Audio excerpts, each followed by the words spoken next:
امام حسن کے سامنے جب وہ معاہدہ پیش کیا جاتا ہے تو امام حسن یہ کہتے ہیں کہ معاویہ اس میں مال دنیا کو کہاں سے لے آئے. حضرت علی کا دور آتا ہے، وہی چیزیں کہ جو حضرت عثمان کے دور میں آہستہ آہستہ شروع ہو رہی تھیں وہ پوری شدت اور پوری قوت کے ساتھ سر اٹھا لیتی. اور امام میں حسین گھوڑے کی گردن پہ اپنا سر ٹیکے اونگ رہے ہیں، اور ایسے میں اچانک چونک کر کے اٹھتے ہیں اور حضرت عباس ان سے پوچھتے ہیں کہ بھیا کیا ہوا؟ کہتے ہیں میں نے خواب دیکھا ہے کہ یہ قافلہ آگے آگے چل رہا ہے اور صحرا سے آواز آتی ہے کہ یہ قافلہ چل رہا ہے اور موت اس پر گری جا رہی ہے. امام حسین اپنے مرکب پر اپنے گھوڑے پر سوار ہو کر کے نکلتے ہیں اور سامنے لشکر ہے. امام حسین ان کی طرف ایک نگاہ کرتے ہیں. میں دوش نبی کا سواری، میں جب خطبے میں آ جاتا تو حضور مجھے گودی میں لے لیا کرتے، میں سجدے میں آپ کے کندھوں پہ بیٹھ جاتا تو حضور سجدہ طویل کر دیا کرتے، میں گھوڑے پہ بیٹھنے کی فرمائش کرتا تو حضور کندھے پہ بٹھا کر کے کہتے کہ بھیا مجھے ہی گھوڑا سمجھو. میں وہ ہوں کہ عصر عاشور سے لے کر صبح قیامت تک کچھ مجھ جیسے ہوں گے، کچھ اس جیسے ہوں گے، اور جو مجھ جیسے ہوں گے وہ اس جیسوں کی بیعت نہیں کریں گے، اس جیسوں کے ساتھ سمجھوتا نہیں کریں گے. جبھی تو کہا نا حضرت معین الدین چشتی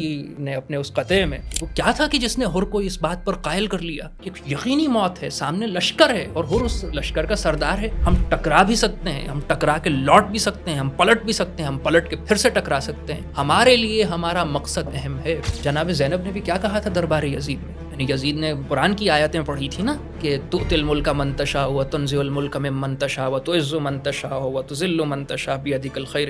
جس کو چاہتا ہے اقتدار دیتا ہے، جس کو چاہتا ہے محروم کر دیتا ہے. جناب زینب نے کہا کہ یزید ہمارے گھر میں یہ آیتیں اتری ہیں، ہمیں وہ آیتیں مت سناؤ کہ جو ہمارے ہی گھر میں نازل ہوئی ہیں. ہمارے مردوں کو قتل کر دیا تم نے. لکھنؤ میں شیعہ بھی عزادار ہوتے تھے، سنی بھی عزادار ہوتے تھے، ہندو بھی عزادار ہوتے تھے. کس شعر کی آمد ہے کہ رن کانپ رہا ہے، رن ایک طرف چرخ کہن کانپ رہا ہے، ہر قصر سلاطین زمن کانپ رہا ہے، رستم کا جسم زیر کفن کانپ رہا ہے، شمشیر بکف دیکھ کے حیدر کے پسر کو جبریل لرزتا ہے سمیٹے ہوئے پر کو. ہم بظاہر تو کہتے ہیں، وہ کہتے ہیں نا کہ حسین آپ سے سیکھا ہے بولنا میں نے. جناب امام حسین کو منہ دکھانے کے قابل بھی ہیں یا نہیں؟ ہم کربلا کے چھوٹے چھوٹے بچوں کو منہ دکھا سکیں گے کہ نہیں؟ ہم اون و محمد کو، ہم قاسم کو، ہم علی اکبر کو، ہم علی اصغر کو، ہم سکینہ کو، ہم عباس کو، ہم زینب کو، ہم لیلا کو، ہم زین العابدین کو ہم کیا منہ دکھائیں گے؟ ہم حبیب ابن مظاہر، سب لوگوں کو جنہوں نے جانیں قربان کر دیں ایک مقصد کے لیے. لباس ہے پھٹا ہوا، غبار میں اٹا ہوا، تمام جسم نازنی چھدا ہوا، کٹا ہوا. یہ کون ذی وقار ہے، بلا کا شہ سوار ہے، کہ ہے ہزار قاتلوں کے سامنے ڈٹا ہوا. یہ بالیقین حسین ہے، نبی کا نور عین ہے. سلام اس پر کہ جس نے بے کسی کی حالت میں جنگ جیت لی. سامعین، ہم تاریخ کی طرف نظر دوڑاتے ہیں تو تاریخ میں ہمیں بہت سارے بادشاہوں اور بہت ساری بادشاہتوں کا ذکر ملتا ہے، لیکن تاریخ انہیں ایک ایک کر کے فراموش کر دیتی ہے. لیکن تاریخ میں ہی ایک نقطہ اور ایک میدان ایسا بھی ہے کہ جہاں زندگی نے موت کو گلے لگا کر ابدیت حاصل کر لی. وہ کربلا کہ جس نے ہمیں یہ سبق دیا کہ جس کی وجہ سے آج ہم فخر سے خود کو حسینی بھی کہتے ہیں، اور یہ کہتے ہیں اور یہ مانتے ہیں کہ حسین تم نہیں رہے، تمہارا گھر نہیں رہا، مگر تمہارے بعد ظالموں کا ڈر نہیں رہا. السلام علیکم، میں ہوں عبد الرحمن خالد، اور تھنک ٹاک کے آج اس ایپیسوڈ میں ہم بات کریں گے اس کربلا کی کہ جس نے تمام دنیا کو زندگی کا ایک نیا زاویہ دیا، جس نے اپنے تمام ماننے والوں کو حق اور سچ کا ایک ایسا اسکیل اور ایک ایسا پیمانہ دے دیا کہ جس کے بعد قیامت تک آنے والے لوگ اس کی روشنی میں حق سچ کا فرق بھی پتہ کر سکیں گے اور اس کا فیصلہ بھی کر سکیں گے. آج ہم اسی کربلا کے آفاقی پیغام پر بات کریں گے، اور ہمارے ساتھ موجود ہیں حارث عبداللہ. حارث، کیسے ہیں آپ؟ الحمدللہ، آپ بتائیے، خیریت سے ہیں؟ الحمدللہ، مزاج اچھا ہے. سب سے پہلے تو آپ کو خوش آمدید. اور آج جس موضوع پر ہم بات کرنے لگے ہیں یہ موضوع شاید اپنے اعتبار سے ایک منفرد مقام رکھتا ہے. بہت ساری چیزیں، حقیقت، عقیدت، مذہب اور تہذیب میں یہ واقعہ مختلف پیراؤں سے بیان ہوتا ہے. تو پہلے تو ہم آپ سے یہ سمجھنا چاہتے ہیں کہ کسی بھی جہت سے اگر ہم کربلا کو لیتے ہیں، پہلا سوال تو یہ کہ کس جہت سے ہمیں لینا چاہیے، اور ان جہتوں میں آیا کوئی فرق ہے بھی، یا پھر یہ ایک ہی چیز کے مختلف زاویے ہیں؟ بہت شکریہ کہ آپ نے موقع دیا.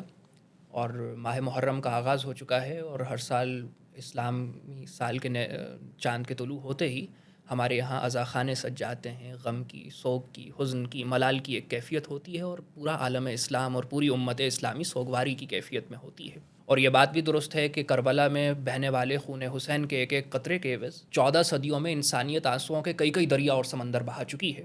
لیکن نہ تو خون حسین کی تازگی اور میں کچھ کمی آتی ہے اور نہ ہی اس سوگ کی شدت میں، غم کی شدت میں کچھ کمی واقع ہوتی ہے۔ تو ہر سال کربلا کے غم کو منایا جاتا ہے، شہداء کربلا کی یاد کو تازہ کیا جاتا ہے، اور یقیناً آپ نے جیسا کہ کہا کہ عقیدت کے، روایت کے، تہذیب کے، تاریخ کے درمیان حقیقت کیا ہے اس کو کھوجنا اور اس کو ڈھونڈنا بہت مشکل ہے۔ میری نگاہ میں یہ ایک فطری امر ہے کہ کربلا میں مطلب یہ حقیقت ہمیں کہیں کھوئی ہوئی سی نظر آتی ہے۔ ابن خلدون نے اپنے مقدمے میں تاریخی واقعات کے حوالے سے ایک اصول بیان کیا ہے۔ مولانا ابوالکلام نے بھی اس اصول کو نقل کیا اپنی کتاب انسانیت موت کے دروازے پر، جس میں جب وہ واقعہ کربلا کا اور شہادت امام حسین کا تذکرہ کرتے ہیں تو وہ اصول یہ ہے کہ تاریخ میں جو واقعہ جتنا زیادہ مشہور ہوگا، جتنا زیادہ پاپولر ہوگا، جتنا زیادہ بڑے پیمانے پر ویل نون ہوگا، اتنی زیادہ اس میں غیر حقیقی چیزوں کی آمیزش بڑھتی چلی جائے گی، اتنا زیادہ اس میں افسانوی رنگ غالب آتا چلا جائے گا، اتنا زیادہ اس میں میتھولوجیکل کانٹینٹ بڑھتا چلا جائے گا۔ اور واقعہ کربلا بھی چونکہ ایک ایسا ہی واقعہ ہے کہ جس کو بہت شہرت حاصل ہوئی، بہت دوام حاصل ہوا، بہت ڈیوریبلٹی حاصل ہوئی ہے، اور 13 صدیوں سے یعنی واقعہ کربلا کے ہونے سے لے کر کے آج تک ہر سال اس غم کو منایا جاتا ہے، اس کی یاد کو تازہ کیا جاتا ہے، اس کے حوالے سے ایک کمیموریشن کی ایک پوری کیفیت رہتی ہے۔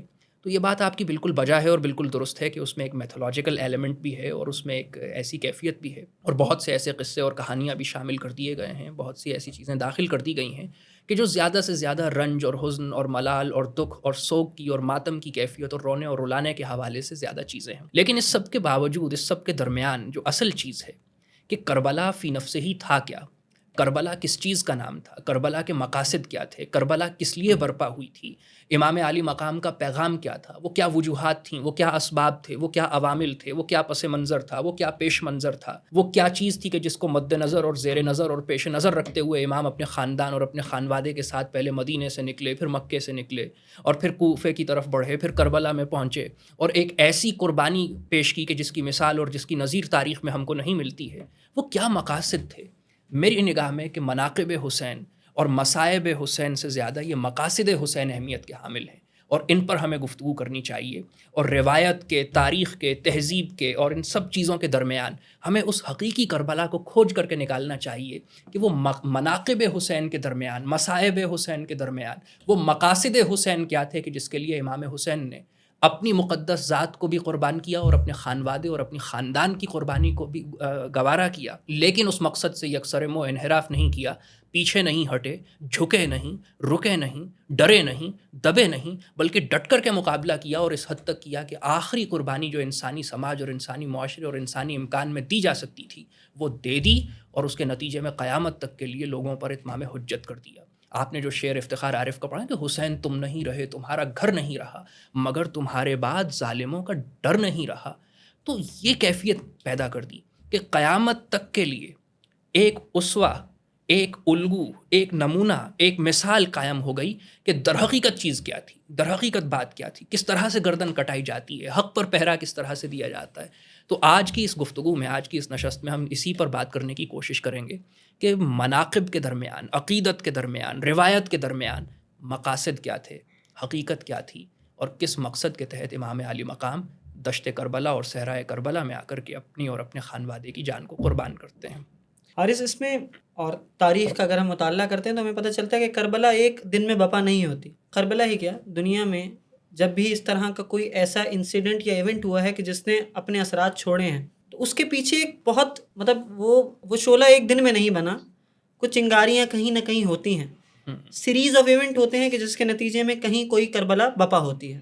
ایسے کیا حالات تھے؟ اور اگر ہم بات کریں اس کو سمجھنے کے لیے، دیکھیں امام علی مقام کے حوالے سے گفتگو کرنے سے پہلے جس طرح آپ نے فرمایا کہ امام علی مقام کے حوالے سے مصائب کے، مناقب کے یا مقاصد کی گفتگو کرنے سے پہلے ان حالات کو سمجھنا بہت ضروری ہے۔ تو آپ کے خیال میں یہ کربلا جہاں انجام کا تو ہمیں پتہ ہے اور ہم اس کا ذکر بھی کریں گے، اس کی ابتدا کہاں سے ہوتی ہے؟ جی، یہ بہت ہی اہم اور اساسی اور بنیادی نوعیت کا سوال ہے، اور آپ نے کہا نا کہ واقعات تو برسوں ہوتے رہتے ہیں، وقت کرتا ہے پرورش برسوں، حادثہ ایک دم نہیں ہوتا، اور کربلا تو حادثے سے بڑھ کر کے ایک سانحہ ہے، ایک المیہ ہے، اور اس پر تو بات مطلب اس کی پرورش تو کتنے ہی حوالوں سے ہوئی ہوگی۔ اقبال نے کہا غریب و سادہ و رنگی ہے داستان حرم، نہایت اس کی حسین ابتدا ہے اسماعیل۔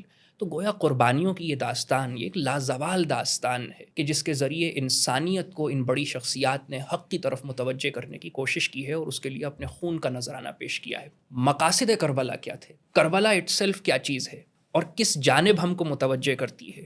میری نگاہ میں بنیادی اور اساسی چیز یہ ہے کہ اسلام اپنی اصل میں جہاں ایک دین ہے، جہاں ایک مذہب ہے، جہاں اس کا ایک اسپریچول اسپیکٹ ہے، جہاں اس کا ایک ریچول اسپیکٹ ہے، جہاں وہ ایک رسوم و رواج کا مجموعہ بھی ہے، جہاں اس میں ایک روحانیت کا پہلو بھی ہے، یعنی اس کا ایک ریچول اسپیکٹ ہے کہ بچہ پیدا ہو رہا ہے تو اس کی سرکمسیجن ہوگی، اس کے کان میں اذان دی جائے گی، یہ ہوگا وہ ہوگا، کسی کا شادی ہو رہی ہے تو نکاح پڑھایا جائے گا، صیغے کہے جائیں گے، بارات ہوگی، رخصتی ہوگی، انتقال ہو رہا ہے تو نہلایا جائے گا، جنازہ ادا کیا جائے گا، تدفین ہوگی، تجہیز ہوگی، تکفین ہوگی۔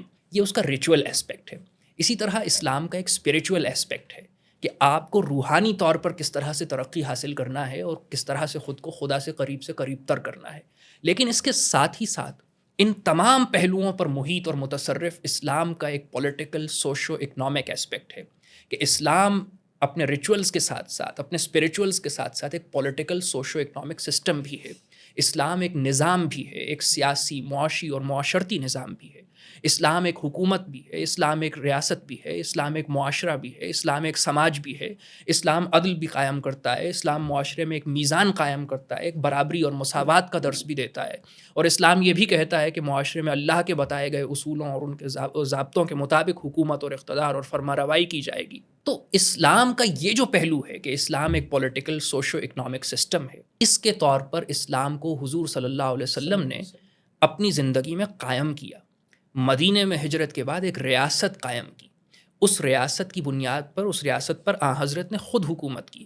آن حضرت کے بعد آپ کے مقرب ترین اور قریبی ترین ساتھیوں نے اس ریاست پر حکومت کی، فرمانروائی کی، اس کی توسیع کی، اس کی ترقی میں کردار ادا کیا، اور وہ ریاست دنیا کی تاریخ کی عادل ترین ریاست تھی۔ سب سے ایسی ریاست کے جس میں جینا چاہیں لوگ، جس کے تحت زندگی بسر کرنا چاہیں، جس میں لوگوں کی جان، مال، عزت اور آبرو محفوظ ہو، ایسی ریاست قائم کی۔ امام حسین کے دور تک آتے آتے یا واقع کربلا تک آتے آتے کیفیت یہ ہو گئی تھی کہ اسلام کے پولیٹیکل، سوشو اکنامک سسٹم میں، اسلام کے ریاستی اور حکومتی انتظام اور نظم اور نظام میں، اسلام کے سیاسی اور معاشی اور معاشرتی نظام میں ایک رخنہ پیدا ہو گیا تھا، ایک لیکیونا کریٹ ہو گیا تھا، ایک لوپ ہول پیدا ہو گیا تھا۔ وہ لیکیونا کیا تھا، وہ لوپ ہول کیا تھا، وہ رخنہ کیا تھا کہ حکومت کا انعقاد کس طرح سے ہوتا ہے، حکومت قائم کس طرح سے ہوتی ہے۔ اسلام میں قیام حکومت کی بنیاد شورائیت پر ہے، عوام کے مشورے پر ہے، وَأَمْرُهُمْ شُورَى بَيْنَهُمْ پر ہے۔ وَأَمْرُهُمْ شُورَى بَيْنَهُمْ کا اصول کیا ہے کہ مسلمانوں کے عام مشورے سے حکومت کا تقرر ہوگا۔ یزید کے دور تک آتے آتے اس اصول کو یکسر فراموش کر دیا گیا تھا۔ اب حکومت جو تھی وہ موروثی ہوتی چلی جا رہی تھی۔ حکومت کے موروثی ہو جانے کے نتیجے میں خلافت ملوکیت میں تبدیل ہو گئی تھی۔ امام حسین کے جو نبی کے وارث بھی ہیں اور دین کی حجت بھی ہیں، ان کے لیے یہ کسی طور پر قابل قبول نہیں تھا کہ ان کے نانا کے دین میں اس طرح کی رخنہ اندازی کی جائے، اس طرح کہ ان کے نانا کے قائم کردہ نظام میں اس طرح کی موشگافی کی جائے، ان کے نانا کے قائم کردہ نظام کو اس طرح سے بدل دیا جائے۔ تو دین کی راہ میں، دین جو صراط مستقیم پر چل رہا تھا، اس سے جو ڈیویشن پیدا ہو گئی تھی انتخاب حکومت اور انعقاد خلافت کے ضمن میں، اس رخنے کو دور کرنے کے لیے، اس ڈیویشن کو دوبارہ سے، اس جو ڈی ٹریک ہو رہا تھا دین، اسے دوبارہ سے ٹریک پر لانے کے لیے امام حسین یہ طے کرتے ہیں کہ مجھے قربانی دینا پڑے گی، مجھے کوشش کرنا پڑے گی، اٹھنا پڑے گا، قیام کرنا پڑے گا، جد و جہد کرنا پڑے گی کہ میں دین کو دوبارہ سے اس کی اصل کی طرف لوٹا سکوں۔ یہ جو حکومت سازی کے طریقہ کار میں تبدیلی واقع ہو گئی ہے کہ حکومت عام مسلمانوں کے مشورے سے قائم ہوتی ہے، اس کی جگہ ایک آمریت اور موروثیت اور ملوکیت کا نظام قائم کر دیا گیا ہے، تو اس کو دوبارہ سے اس کی اصل پر بحال کرنے کے لیے امام حسین نے یہ طے کیا کہ میں قیام کروں گا، جد و جہد کروں گا، اور اس کے لیے مجھے کیسی ہی قربانی کیوں نہ دینا پڑے، میں اس سے دریغ نہیں کروں گا۔ لہٰذا امام حسین نے جد و جہد کی، ایک حماسہ ہے ان کا، ایک قیام ہے، ایک مقاومت ہے، ایک اس کی داستان ہے، ایک جد و جہد کی تاریخ ہے۔ آپ نے مدینے میں، مکے میں، یمن میں، کوفے میں، عراق میں، خراسان میں، جہاں جہاں ان کے حامی تھے، ان سے رابطہ قائم کیا، ایک تحریک کی بنیاد رکھی، اس پر جد و جہد کی، لوگوں کو قائل کیا، اپنا ہمنوا بنایا، اور جب یہ سمجھا کہ یہ اب تحریک اس حد تک ترقی کر چکی ہے کہ یہ کچھ مفید نتائج کی حامل ہو سکتی ہے، تو انہوں نے قیام کیا۔ اور اس قیام کے نتیجے میں کربلا برپا ہوئی. بدقسمتی یہ رہی کہ وہ قیام جو تھا وہ کربلا کے سانحے پر منتج ہوا. لیکن اصل مقصد کیا تھا کہ اسلام اپنی اصل میں ایک پولیٹیکل سوشو اکنامک سسٹم بھی ہے. اسلام ایک نظام حکومت کی بات کرتا ہے اور وہ نظام حکومت اس کی بنیاد شورائیت پر ہے، وہ امرہم شورا بینہم کے اصول پر ہے کہ مسلمانوں کے عام مشورے سے حکومت اور اقتدار کا نظام قائم ہوتا ہے. حضرت امیر معاویہ اور یزید کے برسر اقتدار آ جانے کے نتیجے میں اسلام کا نظام ایک موروثی نظام میں تبدیل ہوتا چلا جا رہا تھا. اس کو دوبارہ اپنی اصل پر بحال کرنے کے لیے اور اسلام کی شورائیت اور اس کے نظام کی بحالی کے لیے امام حسین نے قیام کیا اور کربلا برپا ہوئی.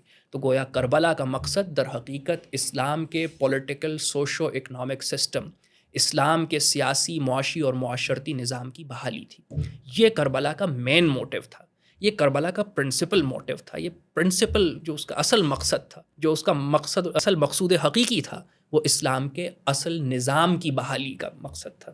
ایک بات. دوسرے اس میں ایک اور پہلو بھی ہے. اسلام کا ایک بہت ہی مس انڈرسٹوڈ کانسیپٹ ہے اور وہ کانسیپٹ ہے شہادت کا کانسیپٹ. ہر سی بات ٹھیک ہے، ہم اس کی طرف، لیکن ایک چیز جو میں سمجھنا چاہتا ہوں، اور ہم اس کی طرف دیکھتے ہیں نا کہ عرب کا معاشرہ یا پھر وہ جو جس کی ڈائنامکس ہے وہ بڑی یونیک سی تھی اور ہمیشہ سے غالباً رہی ہے. ہم یہ دیکھتے ہیں کہ حضرت امیر معاویہ کی ہم نے بات کی، لیکن میں یہ سمجھتا ہوں کہ امیر معاویہ کی بات کرنے سے پہلے ہمیں تھوڑا اور پیچھے جانا چاہیے تاکہ ہمیں وہ ساری پکچر، مطلب اس پکسل کو دیکھنے سے پہلے ہمیں اس پوری اسکرین کو اگر ہم دیکھیں گے تو شاید پھر ہم کوئی فیصلہ نہ بھی ہم کریں، لیکن ہمیں وہ چیز سمجھنے میں آسانی ہوگی. مثال کے طور پر اگر ہم عرب کے معاشرے کو ہی لیتے ہیں، نبی کریم صلی اللہ علیہ وسلم کی بعثت سے پہلے کی اگر ہم بات کریں تو عرب کا معاشرہ ایک کوڈ کے تحت تو چل رہا تھا، ڈویژن ہوئی تھی، کاموں کو تفویض کیا گیا تھا، جس کی وجہ سے قبائل جو ہے وہ اپنے اپنے حصے کا کام کرتے تھے، ان کی اپنی اپنی حیثیت اسی کام کی وجہ سے ہوتی تھی. اور پھر ہم یہ دیکھتے ہیں کہ وہی روٹس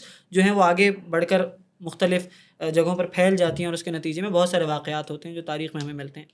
اس حوالے سے اگر آپ ہمیں بتائیں. جی یہ بات درست ہے. اور کربلا پر جتنا بھی ابتدائی لٹریچر لکھا گیا ہے، ہم ابو مخنف کے جو مقاتل لکھے گئے، ابو مخنف اور ابو الفرج اصفہانی اور اس طرح کے لوگوں نے، تو وہ بھی در حقیقت واقعے کو زمانے جاہلیت ہی سے شروع کرتے ہیں. اور یقیناً اس طرح کے جو واقعات ہوتے ہیں ان کا کوئی ایک سبب نہیں ہوتا ہے، بہت سے اسباب اور عوامل ہوتے ہیں کہ جو مل کر کے ایک واقعے کو تشکیل دیتے ہیں. واقعہ کربلا کے ساتھ بھی کچھ ایسا ہی تھا.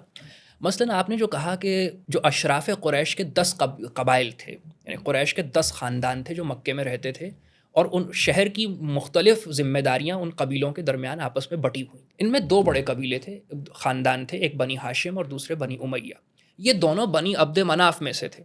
حضور صلی اللہ علیہ وسلم کے پردادا تھے ہاشم اور بنی امیہ کے جد امجد تھے امیہ، اور یہ دونوں آپس میں بہت کلوزلی ریلیٹڈ تھے. بنی ہاشم کے ذمے مکے کے مذہبی امور تھے، حاجیوں کا انتظام، انصرام، مہمان نوازی، یہ تمام چیزیں یہ بنی ہاشم کیا کرتے تھے. اور بنی امیہ کے ذمے قریش کا دفاع اور فوج اور یہ تمام چیزیں تھیں. ہاشم اور امیہ دونوں ہی قریش کے بہت ہی آپ یوں سمجھ لیجئے کہ باصلاحیت نوجوان تھے، اور قریش کی جو ذریعہ آمدنی تھا بڑا، وہ تجارت تھا. تو ہاشم نے اپنی صلاحیتوں کی بنیاد پر قریش کو تجارتی راہداری کے اجازت نامے لے کر کے دیے. سردیوں میں یمن کا سفر کرتے تھے، گرمیوں میں شام کا سفر کیا کرتے تھے، اور اس سے قریش کی آمدنی بہت اچھی ہو جاتی تھی، خوشحالی بہت تھی، جس کا تذکرہ سورہ قریش میں قرآن مجید میں بھی کیا گیا کہ تم تو بھوک اور افلاس سے ڈرتے سہمے رہتے تھے، یہ ہم ہیں کہ جنہوں نے تمہیں سردی اور گرمی کے سفر کے اور تجارت کے نتیجے میں خوشحال کر دیا، غنی کر دیا. تو یہ سب ہاشم کی سفارتی کوششوں کا نتیجہ تھا. امیہ ہاشم کی ان تمام تر کامیابیوں سے مطلب ایک جلن محسوس کرتے تھے، جلتے تھے، کچھ اس طرح کی کیفیت تھی دونوں میں آپس میں. نتیجتاً امیہ نے ہاشم کو مناظرے کا چیلنج دیا عرب کی روایت اور دستور کے مطابق کہ جو زباندانی کا اور مختلف چیزوں کا، ان میں شاعری وغیرہ کا ایک مناظرہ ہوا، اور شرط یہ طے کی گئی کہ جو مناظرہ ہار جائے گا وہ 10 سال کے لیے مکہ چھوڑ کر کے چلا جائے گا، مکے سے جلاوطنی اختیار کر لے گا. مناظرہ ہوا اور ہاشم مناظرہ جیت گئے، اور مناظرے کی شرط کے مطابق امیہ کو 10 سال کے لیے مکہ چھوڑ کر کے جانا پڑا. یہیں سے بنی ہاشم اور بنی امیہ کی ایک خاندانی دشمنی کا آغاز ہوتا ہے. یعنی جو پری اسلامک ہسٹری ہے، یہ دشمنی کی اگر آپ روٹس تلاش کریں تو اس زمانے سے ہیں. لیکن پھر ہوتا یہ ہے کہ بنی ہاشم میں نبوت آ جاتی ہے. حضور صلی اللہ علیہ وسلم کو اللہ تعالیٰ اپنے آخری پیغمبر اور نبی اور رسول بنا کر کے مبعوث کرتے ہیں. لیکن حضرت صلی اللہ علیہ وسلم جب نبوت کا اعلان کرتے ہیں تو اس میں بھی ہم دیکھتے ہیں کہ سب سے زیادہ ریزسٹنس کہاں سے آتی ہے، کس خاندان کی طرف سے آتی ہے؟ بنی امیہ کی طرف سے آتی ہے. ایک حضرت عثمان پہل کرتے ہیں اور حضور پر ایمان لے کر کے آ جاتے ہیں، مگر باقی پورا خاندان بنی امیہ شدید ترین مخالفت کرتا ہے حضور صلی اللہ علیہ وسلم کی. اور ایک جنگ بدر کے علاوہ جتنی جنگیں ہوتی ہیں ابو سفیان ان کی قیادت کرتے ہیں اور بنی امیہ اس میں ایک فعال کردار ادا کرتے ہیں. اور سب سے آخر میں جو خاندان عمومی طور پہ اسلام قبول کرتا ہے وہ بنی امیہ کا خاندان تھا. لیکن جلالت مآب صلی اللہ علیہ وسلم اور رسالت مآب صلی اللہ علیہ وسلم اور ان کی نبوت کے انوار اور تجلیات جب صحرائے عرب پر پڑے تو یہ جو جاہلیت کے تعصبات تھے یہ بہت کچھ دب گئے. لیکن یہ جو عصبیت کی آگ بھڑک رہی تھی اس کے شعلے جو دب گئے تھے یہ بالکل بجھے نہیں، یہ اندر ہی اندر موجود رہے. حضرت کا وصال ہو جاتا ہے، آپ کے بعد خلافت راشدہ کا دور ہے. حضرت ابو بکر پہلے خلیفہ منتخب ہوتے ہیں. حضرت ابو بکر کا تعلق نہ بنی ہاشم سے ہے نہ بنی امیہ سے ہے، بنو تیم سے ہے. ایک چھوٹا قبیلہ تھا اور قریش کی عدالت کی ذمہ داری اس کے یہاں ہوتی تھی، اس لیے کوئی مسئلہ پیدا نہیں ہوا. حضرت ابو بکر کے بعد حضرت عمر خلیفہ منتخب ہوتے ہیں. بنو عدی سے. ان کا تعلق نہ بنی ہاشم سے ہے نہ بنی امیہ سے ہے، بنو عدی سے ہے. قریش کی سفارتکاری کے معاملات یہ خاندان دیکھا کرتا تھا جب بھی کوئی مسئلہ نہیں ہوتا. لیکن تیسرے خلیفہ حضرت عثمان جب خلیفہ منتخب ہوتے ہیں تو ان کا تعلق بنو امیہ سے ہے. تو یہاں اب مسئلہ پیدا ہوا کہ وہ جو پرانی ایک قبائلی چشمک تھی، جو ایک پرانی قبائلی آویزش تھی، جو ایک پرانی قبائلی کشمکش تھی، جو شعلے دب گئے تھے نبوت کے انوار اور تجلیات پہ، وہ اب دوبارہ سے آہستہ آہستہ سر اٹھانے لگتے ہیں، وہ دوبارہ سے بھڑکنے لگتے ہیں، دوبارہ سے دہکنے لگتے ہیں. اور ہم دیکھتے ہیں کہ مسائل کا آغاز بھی وہیں سے ہوتا ہے. تو یہ ایک بنیادی پس منظر کہ ایک قبائلی عنصر بھی اس پوری چیز میں شامل تھا، لیکن ایک نظریاتی پہلو، ایک فکری پہلو، ایک دینی پہلو بھی تھا کہ اسلام کا جو چشمہ صافی حضرت صلی اللہ علیہ وسلم کی ذات والا صفات سے جاری ہوا اور حضرت نے جو اسلام کو ایک ultimate code and conduct of life کے طور پر، ایک مکمل ضابطہ حیات کے طور پر، ایک ڈیوائن کوڈ کے طور پر انسانیت کو دیا، ایک تحفے کے طور پر خدا کی جانب سے ایک تحفہ تھا. اور اسلام ایک مکمل ضابطہ حیات تھا اور اس کو حضرت نے نہ صرف یہ کہ دیا بلکہ نافذ کر کے دکھایا اور اس کو اس کی تمام تر ابعاد میں، اس کی تمام تر ڈیٹیلز میں، اس کی تمام تر چیزوں میں اس اسلام کے نظام کو نافذ کیا. اس نظام میں آہستہ آہستہ رخنہ اندازی پیدا ہونا شروع ہو گئی تھی. حضرت عثمان کی حکومت کے ہی آخری چند سالوں میں یہ خرابی اور بگاڑ کے آثار نمودار ہونا شروع ہو گئے تھے. اس کی وجوہات بہت ہیں، اس پہ لٹریچر بھی بہت سا مل جائے گا آپ کو. حضرت علی کا دور آتا ہے، وہی چیزیں کہ جو حضرت عثمان کے دور میں آہستہ آہستہ شروع ہو رہی تھیں وہ پوری شدت اور پوری قوت کے ساتھ سر اٹھا لیتی ہیں. حضرت امیر معاویہ ان کے حکومت کو، ان کی خلافت کو تسلیم تک کرنے سے انکار کر دیتے ہیں. مسلمانوں کے درمیان باہم ایک فتنہ پردازی ہوتی ہے، خون ریزی ہوتی ہے، 3 جنگیں ہوتی ہیں.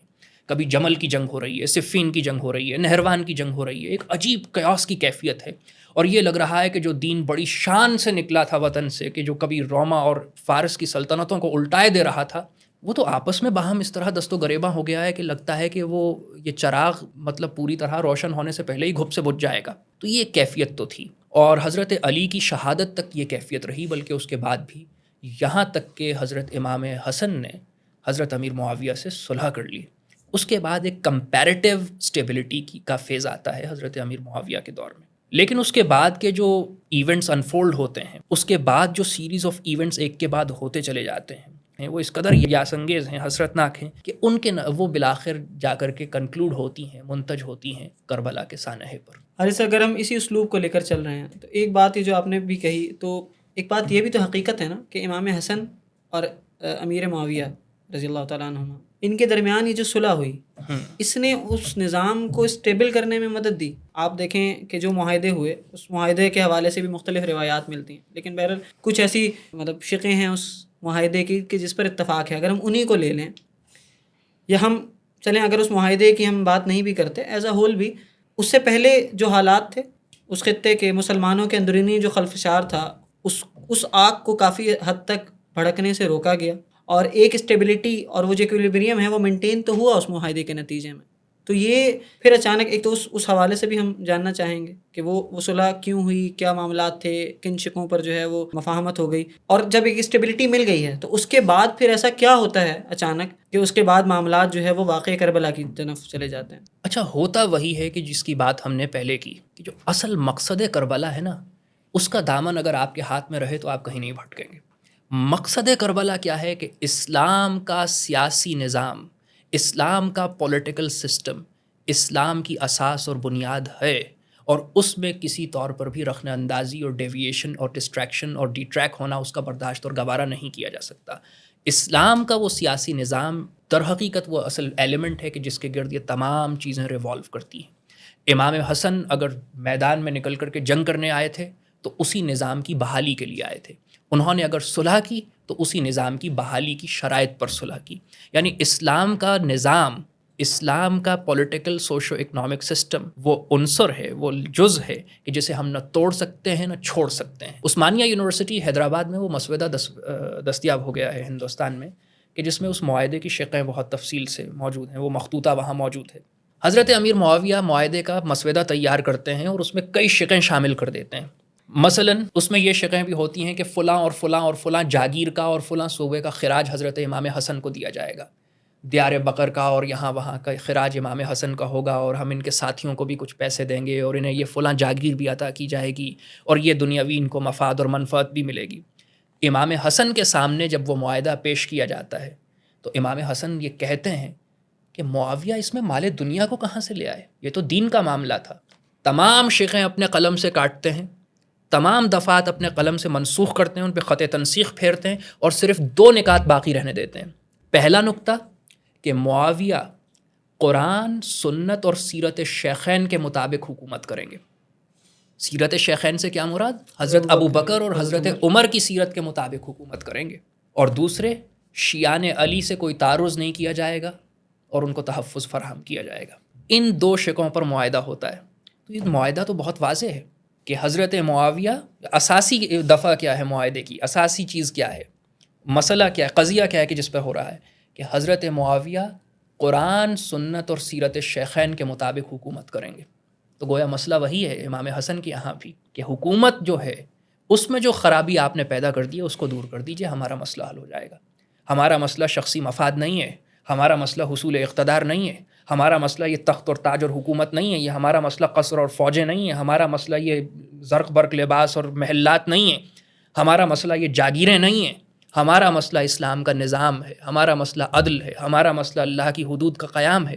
لہٰذا تمام جو باقی کی چیزیں حضرت معاویہ نے لکھی تھیں اور دفعات اس میں شامل کی تھیں، ان سب کو منسوخ کر کے صرف 2 دفعات باقی رہنے دی جاتی ہیں کہ حضرت معاویہ قرآن، سنت اور سیرت شیخین کے مطابق نظام کو بحال کریں گے اور امام حسن کے ساتھیوں سے کوئی تعرض نہیں کریں گے۔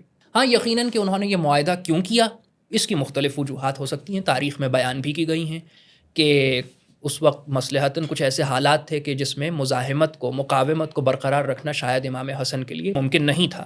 لیکن یہ بات درست ہے، ہمارے دوست ہیں ڈاکٹر عرفی ہاشمی، ان کا ایک شعر اس پوری کیفیت کو بہت اچھے سے ایکسپلین کر سکتا ہے کہ صلح ہو سکتی ہے باطل سے بحکم سرکار، بیعت دست گنہگار نہیں ہو سکتی۔ یعنی صلح ہو سکتی ہے باطل سے بحکم سرکار کہ مصلحت کے تحت، حکمت عملی کے تحت، اسٹریٹجی کے تحت، وقت کے تقاضے کے تحت، حالات کے بہاؤ کے دباؤ کے تحت آپ صلح کر سکتے ہیں۔ ایک حکمت عملی کے تحت صلح ہو سکتی ہے باطل سے بحکم سرکار، بیعت دست گنہگار نہیں ہو سکتی۔ تو امام حسین نے اگر صلح کی تو اسلام کے نظام کی بحالی کے لیے صلح کی، امام حسن نے اگر صلح کی تو اسلام کے نظام کی بحالی کے لیے صلح کی، امام حسین نے اگر جنگ کی تو اسلام کے نظام کی بحالی کے لیے جنگ کی۔ تو مسئلہ، اساسی مسئلہ ایک ہی تھا۔ اسلام اپنی اصل میں ایک پولیٹیکل سوشو اکنامک سسٹم ہے، ایک نظام ہے، نظام حکومت بھی ہے، ریاست بھی ہے، سیاست بھی ہے۔ اس نظام میں کسی رخنہ اندازی کو، کسی خرابی اور کسی بگاڑ اور کسی ٹیڑھ کو گوارا نہیں کیا جا سکتا۔ یہ اسلام کے نظام کی بحالی اگر صلح سے ممکن ہے تو صلح سے کی جائے گی، جنگ سے ممکن ہے تو جنگ سے کی جائے گی۔ حارث، اب ذرا آتے ہیں واقعہ کربلا کی جانب۔ بہت ساری روایات ہیں، اور میں یہ سمجھتا ہوں، جس طرح پہلے بھی ہم نے بات کی، کہ مصائب سے زیادہ مقاصد پر بات ہونی چاہیے، لیکن بہرحال اس مقصد کی گہرائی تک پہنچنے کے لیے مصائب سہارا ہوا کرتے ہیں، میں اس چیز کا قائل ہوں۔ تو کیا تھا واقعہ کربلا؟ دیکھیے، بنیادی طور پر واقعات تو بہت سے ہو سکتے ہیں، اور ہمارے یہاں ذاکری کی روایت میں واقعات کی ایک اتنی رنگا رنگ سی دھنک ترتیب دے دی گئی ہے کہ آپ اس میں طے نہیں کر سکتے کہ کس واقعے کو اختیار کریں اور کس واقعے کا انکار کریں۔ یعنی اتنے واقعات ہیں کہ آپ تصور نہیں کر سکتے۔ اچھا، یہ ہوتا ہے، جو لیجنڈز ہوتے ہیں یا جو میتھولوجی ہوتی ہے یا جو محیر العقول واقعات ہوئے ہوتے ہیں نا، جو ایسے واقعات لٹریچر میں بھی یہ کہا جاتا ہے کہ وہ آگے ہی آگے بڑھتے ہیں، مطلب ان میں کمی اور تخفیف نہیں ہوتی ہے، ان میں اضافہ ہی ہوتا ہے۔ نئے سے نئے معجزات آتے ہیں، انسانی تخیل کی بلند پروازی ہوتی ہے، انسان اپنی پوری کریٹیوٹی صرف کرتا ہے کہ کتنا زیادہ اس میں کریٹیو ایلیمنٹ کریٹ کرنے کی کوشش کرے. تو ایک تو کربلا ایک محیر العقول واقعہ، ایک لیجنڈ ہے، ایک بڑا واقعہ ہے، ایک میتھولوجیکل سی شکل، ایک اساطیری اور افسانوی حیثیت اختیار کر چکا ہے. تو اس لیے وہ انسانی تخیل کی ایک جولانگاہ بھی ہے، انسانی تخیل کی ایک جولانگاہ بھی ہے، اور انسان اپنی وہ طبع آزمائی، اپنی کریٹیوٹی اس پہ آزماتے رہتے ہیں. دوسرے لٹریچر کے جو مختلف اصناف ہیں نا، نشاتیہ ہے، رزمیہ ہے، المیہ ہے، تو کربلا بیک وقت رزمیہ بھی ہے اور المیہ بھی ہے، یعنی ٹریجڈی بھی ہے اور ساتھ میں ایک رزمیہ چیز بھی ہے. تو رزمیہ اور ٹریجڈی میں یہ صلاحیت ہوتی ہے کہ وہ بہت ڈیوریبل ہوتی ہے، بہت سسٹینیبل ہوتی ہے، اور اس میں بہت صلاحیت ہوتی ہے کہ وہ کریٹیو ایکسپیریمنٹس کو ایبزارب کر سکے، اس پہ کریٹیو ایکسپیریمنٹس ہو سکے. تو واقع کربلا کے واقعات تو بہت ہیں، لیکن میں چند ایسے واقعات آپ کے یہاں کوٹ کرنا چاہتا ہوں، قطع نظر اس بات سے کہ ان کی صحت یا استناد کیا ہے. اور یہ بھی حقیقت ہے کہ جو مقاتل ہمارے یہاں لکھے گئے، جو لٹریچر دستیاب ہے ہمیں، یعنی ابتدائی مقاتل کو چھوڑ کر یہ جو جزیات جن میں زیادہ تفصیلات ہیں، وہ کربلا کے واقعے سے تقریباً 100-150-200 سال بعد کی چیزیں ہیں. صحیح. تو یہ تمام چیزیں تو ہیں. ہاں شاعری مل جائے گی. اچھا شاعری کیا ہے؟ شاعری اس زمانے میں میڈیا تھا، تو شاعری کے ذریعے سے لوگ کمیونیکیٹ کیا کرتے تھے، لوگ اپنی بات کو ادھر سے ادھر واقعات کو پہنچایا کرتے تھے. تو یہ کچھ چیزیں ہمیں ملتی ہیں. میں چند واقعات آپ کی خدمت میں عرض کرنا چاہتا ہوں. امام کی روانگی ہے، امام مدینہ چھوڑتے ہیں، مکے پہ آتے ہیں. شام کا لشکر اور کوفے کا لشکر امام کا تعاقب کر رہا ہے، اور یہ خبریں موصول ہو رہی ہیں کہ آپ کو شہید کر دیا جائے گا.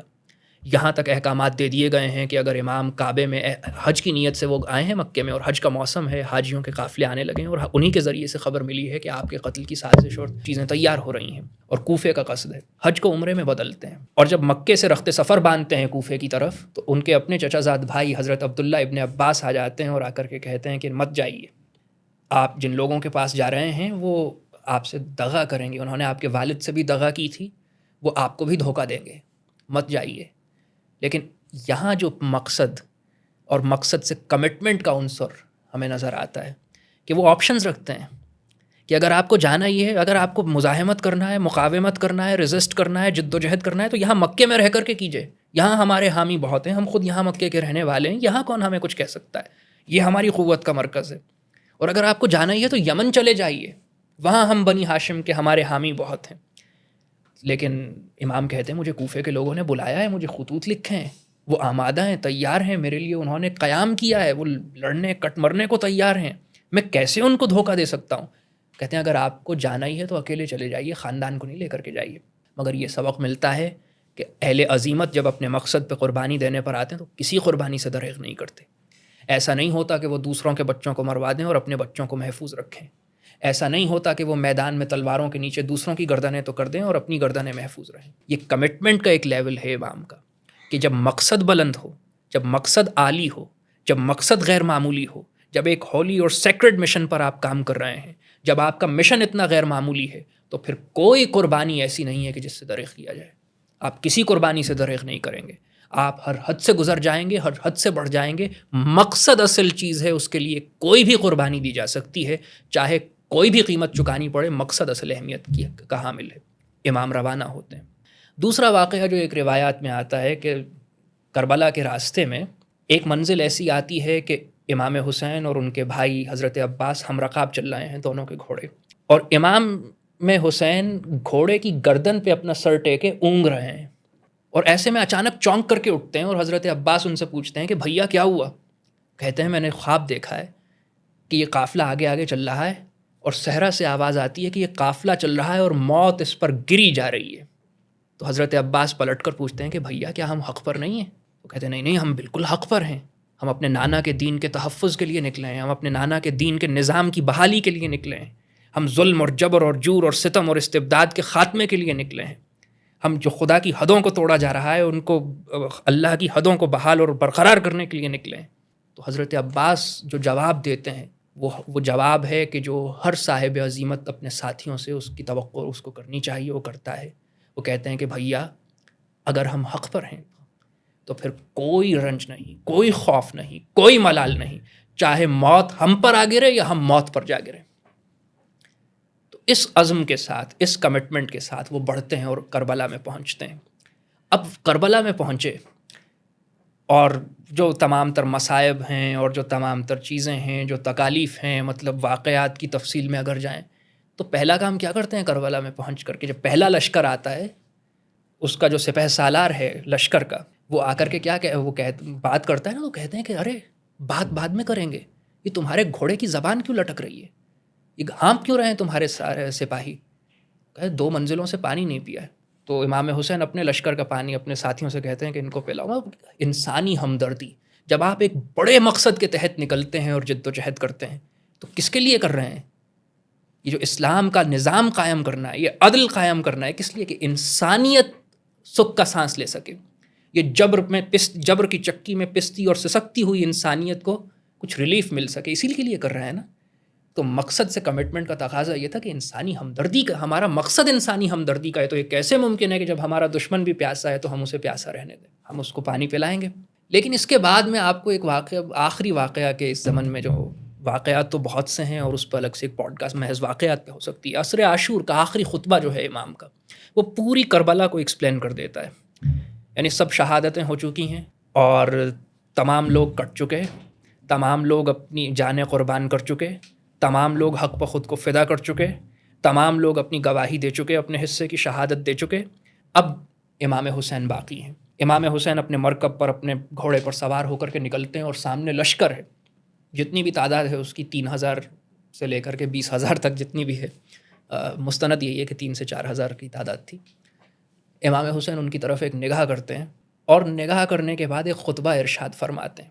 عرب کے روایت اور دستور کے مطابق وہ اپنا تعارف کراتے ہیں کہ میں کون ہوں، میں کس کا بیٹا ہوں، میرا باپ کون تھا، میری ماں کون تھی، میرے نانا کون تھے، میرا پس منظر کیا ہے، میں خود کون ہوں۔ میں دوش نبی کا سواری، میں جب خطبے میں آ جاتا تو حضور مجھے گودی میں لے لیا کرتے، میں سجدے میں آپ کے کندھوں پہ بیٹھ جاتا تو حضور سجدہ طویل کر دیا کرتے، میں گھوڑے پہ بیٹھنے کی فرمائش کرتا تو حضور کندھے پہ بٹھا کر کے کہتے کہ بھیا مجھے ہی گھوڑا سمجھو، میں وہ ہوں۔ اور آج میں اس میدان میں اپنے نانا کے دین کے دفاع کے لیے آیا ہوں۔ اور پھر بتاتے ہیں یزید کون ہے، وہ کس خاندان سے ہیں، ان کا پس منظر کیا ہے، ان کی حیثیت اور اوقات کیا ہے، وہ کس قماش کے آدمی ہیں، وہ کس فسق اور فجور میں مبتلا ہیں۔ اور اس کے بعد وہ بتاتے ہیں کہ وہ کر کیا رہے، میں آیا کس لیے ہوں۔ کہتے ہیں لوگوں تم دیکھتے ہو کہ حق پامال ہو رہا ہے، دین کو دربدر کر دیا گیا ہے، دین کا نظام پراگندہ کر دیا گیا ہے اور بکھیر دیا گیا ہے، اللہ کی حدوں کو باقاعدہ اعلانیہ توڑا جا رہا ہے، جس کو کرنے کا خدا نے حکم دیا ہے وہ نہیں کیا جا رہا، اور جس سے منع کیا ہے وہ سب کیا جا رہا ہے۔ پھر وہ آخری جملہ ارشاد فرماتے ہیں، وہ فصیح و بلیغ جملہ ارشاد فرماتے ہیں کہ جو ہر مزاحمت کار اور جو ہر حریت پسند کا مینیفیسٹو ہو سکتا ہے، یہ سب باتیں کرنے کے بعد یہ کہتے ہیں مجھ جیسا اس جیسے کی بیعت نہیں کر سکتا۔ یہ نہیں کہا کہ میں اس کی بیعت نہیں کر سکتا، ایک عجیب فصاحت ہے امام کے جملے میں، مجھ جیسا اس جیسے کی بیعت نہیں کر سکتا۔ گویا اپنے جملے کو قیامت تک کے لیے دوام دے دیا کہ عصر عاشور سے لے کر صبح قیامت تک کچھ مجھ جیسے ہوں گے، کچھ اس جیسے ہوں گے، اور جو مجھ جیسے ہوں گے وہ اس جیسوں کی بیعت نہیں کریں گے، اس جیسوں کے ساتھ سمجھوتا نہیں کریں گے۔ جبھی تو کہا نا حضرت معین الدین چشتی نے اپنے اس قطعے میں کہ شاہ است حسین، بادشاہ است حسین، دین است حسین، دین پناہ است حسین، سرداد نداد دست در دست یزید، حقہ کے بنا لا الہ است حسین۔ تو جو بنا لا الہ است حسین ہے نا، کہ میں نہیں مانتا ہوں اس ظلم کو، اس جبر کو، اس فسطائیت کو، اس فساد کو، اس تمام چیز کو، میں اپنے کردار سے، اپنے عمل سے یہ ثابت کر رہا ہوں، یہ گواہی دے رہا ہوں کہ حق بجائے خود اتنا فیصلہ کن ہے کہ اس پہ جان بھی قربان کی جا سکتی ہے، اور جان بھی حسین جیسی قربان کی جا سکتی ہے۔ تو یہ بنیادی طور پر چند میں سمجھتا ہوں کہ ایک ایسے واقعات تھے کہ جو مقاصد کربلا کو سمجھنے میں مفید ہو سکتے ہیں، اور یہ ہے کہ وہ شہادت امام حسین کے حوالے سے کچھ واقعہ۔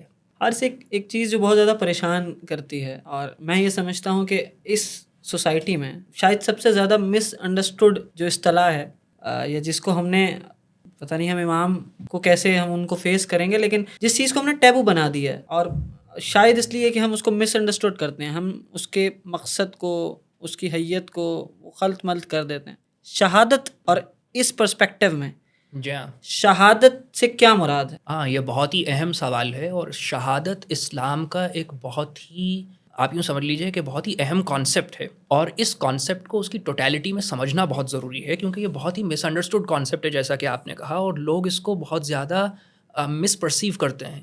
مطلب اس کو ٹوٹیلٹی میں نہیں سمجھا جاتا ہے، اس کو ٹڈبٹس میں سمجھنے کا ہمارے یہاں رجحان زیادہ ہے، جس کی وجہ سے یہ بہت مس یوز بھی ہوتا ہے، یعنی یہ لوگوں کو مس لیڈ بھی کرتا ہے اور مس یوز بھی ہوتا ہے۔ دیکھیے بنیادی طور سے شہادت کا لغوی اور لفظی مطلب ہے گواہی دینا نا، تو شہادت بنیادی طور پر یہ ہے کہ اسلام جو بطور ایک دین کے، ایک نظام کے، ایک پولیٹیکل سوشو اکنامک سسٹم کے بھی اور ایک اسپریچول اور ریچول کوڈ کے بھی جب آیا ہمارے پاس، تو ایک دائی جب اسلام کی دعوت دیتا ہے وہ اپنے قول سے گواہی دیتا ہے اللہ کی وحدانیت پر، حضور کے ختم نبوت پر، آخرت کے ہونے پر، غیب پر، اسلام پر وہ گواہی دیتا ہے، اپنے قول سے گواہی دیتا ہے۔ اور معاشرے کا جو صالح عنصر ہوتا ہے، جو سلیم الفطرت لوگ ہوتے ہیں، جو فطرت کے قریب تر، کیونکہ اسلام دین فطرت ہے، تو جو سلیم الفطرت لوگ ہوتے ہیں وہ اس کے قول کی گواہی کو سن کر کے اس کو قبول کرتے ہیں اور اسلام کے دائرے میں داخل ہو جاتے ہیں، حق کے دائرے میں داخل ہو جاتے ہیں۔ لیکن معاشرہ پورا صرف قول پر اکتفا کر کے حق کے دائرے میں داخل نہیں ہو جاتا ہے، بلکہ وہ عمل کا تقاضا بھی کچھ لوگ ہوتے ہیں جو داخل ہو جاتے ہیں، باقی کا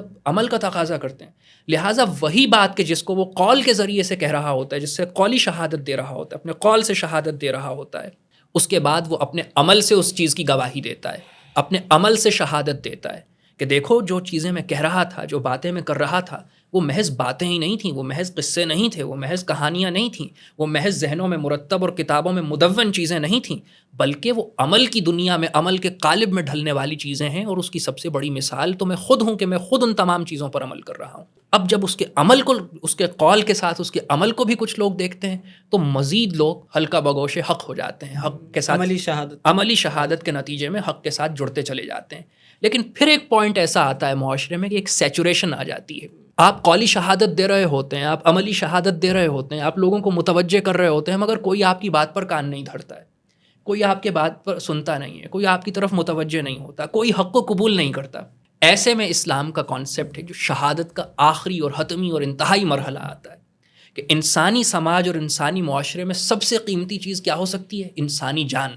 تو ایک دائی کیا کرتا ہے کہ وہ اپنی جان قربان کرتا ہے اسی حق پر کہ جس کے بارے میں وہ زبان سے بول رہا تھا، اپنے قول سے لوگوں کو بتا رہا تھا، اپنے عمل سے بتا رہا تھا، جس چیز کی قولی شہادت دی تھی، جس پیغام کی، جس فکر کی، جس نظریے کی، جس عقیدے کی قولی شہادت دی تھی، جس کی عملی شہادت دی تھی، اب اپنی جان دے کر کے اس بات کی گواہی دی جاتی ہے کہ دیکھو یہ ایسا حق ہے، یہ ایسا سچ ہے کہ جس پر میں اپنی جان قربان کر رہا ہوں۔ اور چونکہ انسانی زندگی اور انسانی جان انسانی معاشرے کی سب سے قیمتی اور سب سے اہم متاع ہے، تو معاشرے کا جمود ٹوٹتا ہے، معاشرے میں سیچوریشن ختم ہوتی ہے، لوگ ایک دم سے چونک کر متوجہ ہوتے ہیں کہ ارے یار یہ کیا چیز تھی کہ جس کے لیے اس نے اپنی جان تک دینا گوارا کر دی۔ تو وہ جمود جب ٹوٹتا ہے تو پھر مزید کچھ صالح عنصر متوجہ ہوتا ہے۔ تو شہادت تو ایک باقاعدہ انٹینشنل پروجیکٹ ہے اسلام میں، کہ اسلام کا پیغام جب آپ اپنے قول سے دیتے ہیں کچھ لوگ متوجہ ہوتے ہیں، آپ کے ساتھ چلتے ہیں، پھر آپ اپنے عمل سے دیتے ہیں، مزید کچھ لوگ آپ کی طرف متوجہ ہوتے ہیں اور آپ کے ساتھ چلتے ہیں۔ لیکن پھر کرتے کرتے ایک مرحلہ ایسا آتا ہے کہ سوسائٹی سیچوریشن پر پہنچ جاتی ہے، ایک سیچوریشن پوائنٹ پر پہنچ جاتی ہے۔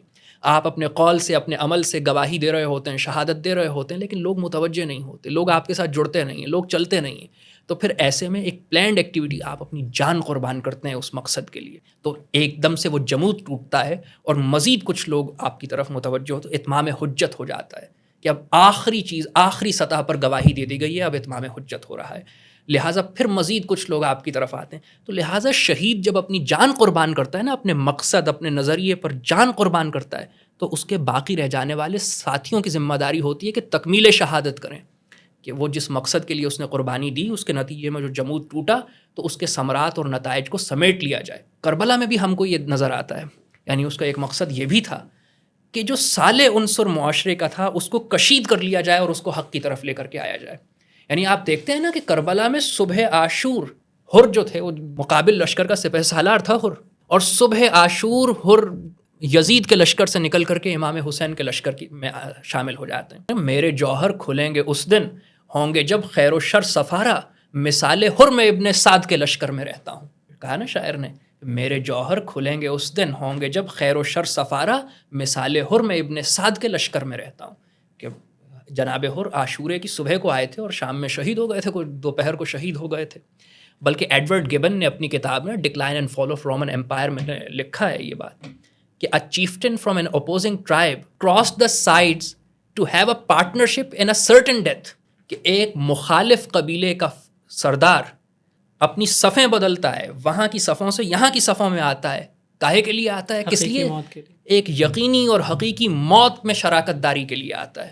تو یہ بھی ایک ایلیمنٹ ہے جس کو جوش نے بھی کہا نا کہ کربلا سر سے کفن باندھ کے جب آتی ہے، وسعت ارض و سماوات پہ چھا جاتی ہے، تند انفاس کو فولاد سے برماتی ہے، تبر و تیر کو خاطر میں نہیں لاتی ہے، چڑھ کے نیزے پہ دو عالم کو ہلا دیتی ہے، کربلا موت کو دیوانہ بنا دیتی ہے. وہ کیا تھا کہ جس نے ہر کو اس بات پر قائل کر لیا کہ یقینی موت ہے، سامنے لشکر ہے اور ہر اس لشکر کا سردار ہے. ایسا تھوڑی تھا کہ ہر کے پاس وہاں پانی نہیں تھا یا کھانا نہیں تھا یا کچھ اور نہیں تھا، تمام آسائشیں سہولتیں سب میسر تھیں. یہاں کیا تھا؟ افلاس، غربت، پیاس، موت، قتل، شہادت. لیکن کیا کہ فطرت سلیم تھی، حق کا ایک یہ صلاحیت موجود تھی کہ آخری لمحوں میں حق کو قبول کر لیا جائے. تو یہ بھی ایک پہلو تھا کربلا کا کہ یہ اتمام حجت کر دیا جائے کہ جو لوگ حق کو قبول کرنے کی صلاحیت کسی بھی درجے میں رکھتے ہیں وہ اپنی صفوں کو مشخص کر لیں اور وہ دوسری طرف آ جائیں. تو یہ بھی ایک پہلو ہے کہ شہادت یعنی انسان سے ایک گواہی مطلوب ہے، اس کے قول سے بھی، اس کے عمل سے بھی، اور حتمی اور آخری اور قطعی طور پر اس کی جان سے بھی، کہ جب معاشرے کو ضرورت پڑے تو پھر جب بھی کبھی یقین کا سودا ہو دوستو، ڈٹ جاؤ تم حسین کے انکار کی طرح. انکار ہی تو ہے. یعنی اسلام میں آپ دیکھ لیں، باطل خداؤں سے انکار، باطل الہ سے انکار، یزید سے انکار، فرعون سے انکار، ابو جہل سے انکار، شداد سے انکار، نمرود سے انکار، ناجائز دولت سے انکار، حرام سے انکار، اقتدار سے انکار کہ جو ناجائز طریقوں سے قائم ہوا ہو یا ناجائز طریقوں سے ملا ہو. تو یہ انکار جو ہے یہ اسلام کا آغاز ہے. لا الہ سے آغاز کرتے نا کہ نہیں ہے کوئی معبود. تو وہ انکار کی انتہا اگر دیکھیں کہ انکار کا ایپیٹوم دیکھنا ہے کہ اسلام جس انکار سے اس کا آغاز ہوتا ہے، اس انکار کی حتمی شکل کیا بنتی ہے، وہ امام حسین نے کربلا میں اپنے عمل سے دکھا دی کہ جب بھی کبھی یقین کا سودا ہو دوستو، ڈٹ جاؤ تم حسین کے انکار کی طرف. حارث، ہم کربلا کی بات کریں تو بہت سارے پہلو ہیں کہ جن پہ بات ہو سکتی ہے. مثال کے طور اور کربلا کا اعجاز یہ ہے، کربلا کا امتیاز یہ ہے کہ کربلا مختلف جہتوں میں ہماری رہنمائی کرتی ہے. مثال کے طور پر کربلا میں امام علی مقام کی شہادت جو ہے وہ ہمیں سیاست کے اصول بھی سکھاتی. پھر کربلا میں ہم نے، اگر ہم اس ریجن کی بات کریں، بر صغیر پاک و ہند کی بات کرتے ہیں، تو کربلا تو باقاعدہ ایک تہذیب ہے. میں جس صوبے سے ہوں تو ہمارے ہاں تو ہندوؤں کے بھی تعزیے نکلتے ہیں اور ان کے ہاں بھی اسی طرح ماتم اور سوگ کا رواج ہے، وہاں بھی اسی طرح سبیلیں ملتی ہیں. پھر کربلا میں ایک بہت خوبصورت پہلو جو مجھے ملتا ہے اور مجھے لگتا ہے کہ کربلا میں محض امام علی مقام، جس طرح پہلے بات ہوئی کہ وہ محض امام علی مقام کی ذات تک موقوف نہیں ہے. کربلا اس شہادت کے لیے جس پہ ابھی آپ نے بھی بات کی، وہ ایک فیملی ایکٹیویٹی ہے اور ہر عمر، ہر صنف، ہر مزاج کے لوگوں کے لیے کربلا میں رہنمائی ہے. بھائیوں کے لیے عباس ہیں، غالباً کس کا مصرع ہے کہ در حسین پہ ملتے ہیں ہر مزاج کے لوگ. بہنوں کے لیے زینب ہیں، بیٹیوں کے لیے سکینہ ہیں، علی اصغر ہیں. آپ جس اینگل سے رہنمائی لینا چاہتے ہیں، جس کے لیے لینا چاہتے ہیں، آپ کو کربلا مایوس نہیں کرتی. بالکل. اور ایک بڑا سبق ملتا ہے ہمارے ہاں. بہرحال اس پہ پھر کبھی بات کریں گے، لیکن ہمارے ہاں نا اقامت دین کو، ہمارے ہاں دائیانہ مزاج کو ہم بہت لمیٹڈ کر دیتے ہیں اس کا اسکوپ. امام علی مقام اپنے خانوادے کے 72 افراد کو لے کر آتے ہیں. ہمیں آپ سب چیزوں کو چھوڑ دیجئے، جو حضرت زینب کا خطبہ ہے دربار یزید میں، اس کی حقانیت مطلب وہ کتنا جامع ہے کہ ہمیں اسلام یہ بتاتا ہے کہ حق کی گواہی اور شہادت کے لیے کھڑا ہونا یہ مطلب مردوں تک موقوف نہیں ہے. بالکل. تو یہ کتنی خوبصورت چیز ہے. جہاں اور اس میں مطلب کربلا تو واقعتاً ایک ایسا استعارہ ہے ہماری، ایک ایسی چیز ہے کہ وہ ہر زندگی جتنی آباد سے متعلق ہوتی ہے، زندگی جتنے اینگلز اور جتنے فیسٹس اختیار کرتی ہے، آپ کو ہر کے حوالے سے کربلا میں کوئی رہنمائی مل جائے گی. باپ ہے، سرپرست ہے، خاندان ہے، بیٹا ہے، بیٹی ہے، بیگم ہے، مطلب جتنے دوست ہے، بھائی ہے، آپ کو ہر حوالے سے حبیب ابن مظاہر ہیں، مطلب حر ہیں، باقی کے زہیرقین ہیں، باقی جتنے لوگ ہیں. کربلا آپ کو ایک مکمل پیکیج فراہم کرتا ہے. پھر وہ واقعہ کیا کم ہے کہ راتوں کو چراغ بجھا کر کے کہا کہ جس کو جانا ہے لوٹ جائے. نہیں، قدم قدم بلائیں یہ سواد کوئے جانا، وہ یہیں سے لوٹ جائیں جنہیں زندگی ہو پیاری. لیکن جواب کیا ملا کہ عشق محروم زباں ہو کر بھی زباں ہوتا ہے، ہونٹ ہلتے نہیں افسانہ بیاں ہوتا ہے، واہ کیا چیز ہے شدت ربط باہم، بارہا خود پہ مجھے تیرا گما ہوتا ہے، جتنی جتنی ستم یار سے کھاتا ہے شکست، دل جواں اور جواں اور جواں ہوتا ہے۔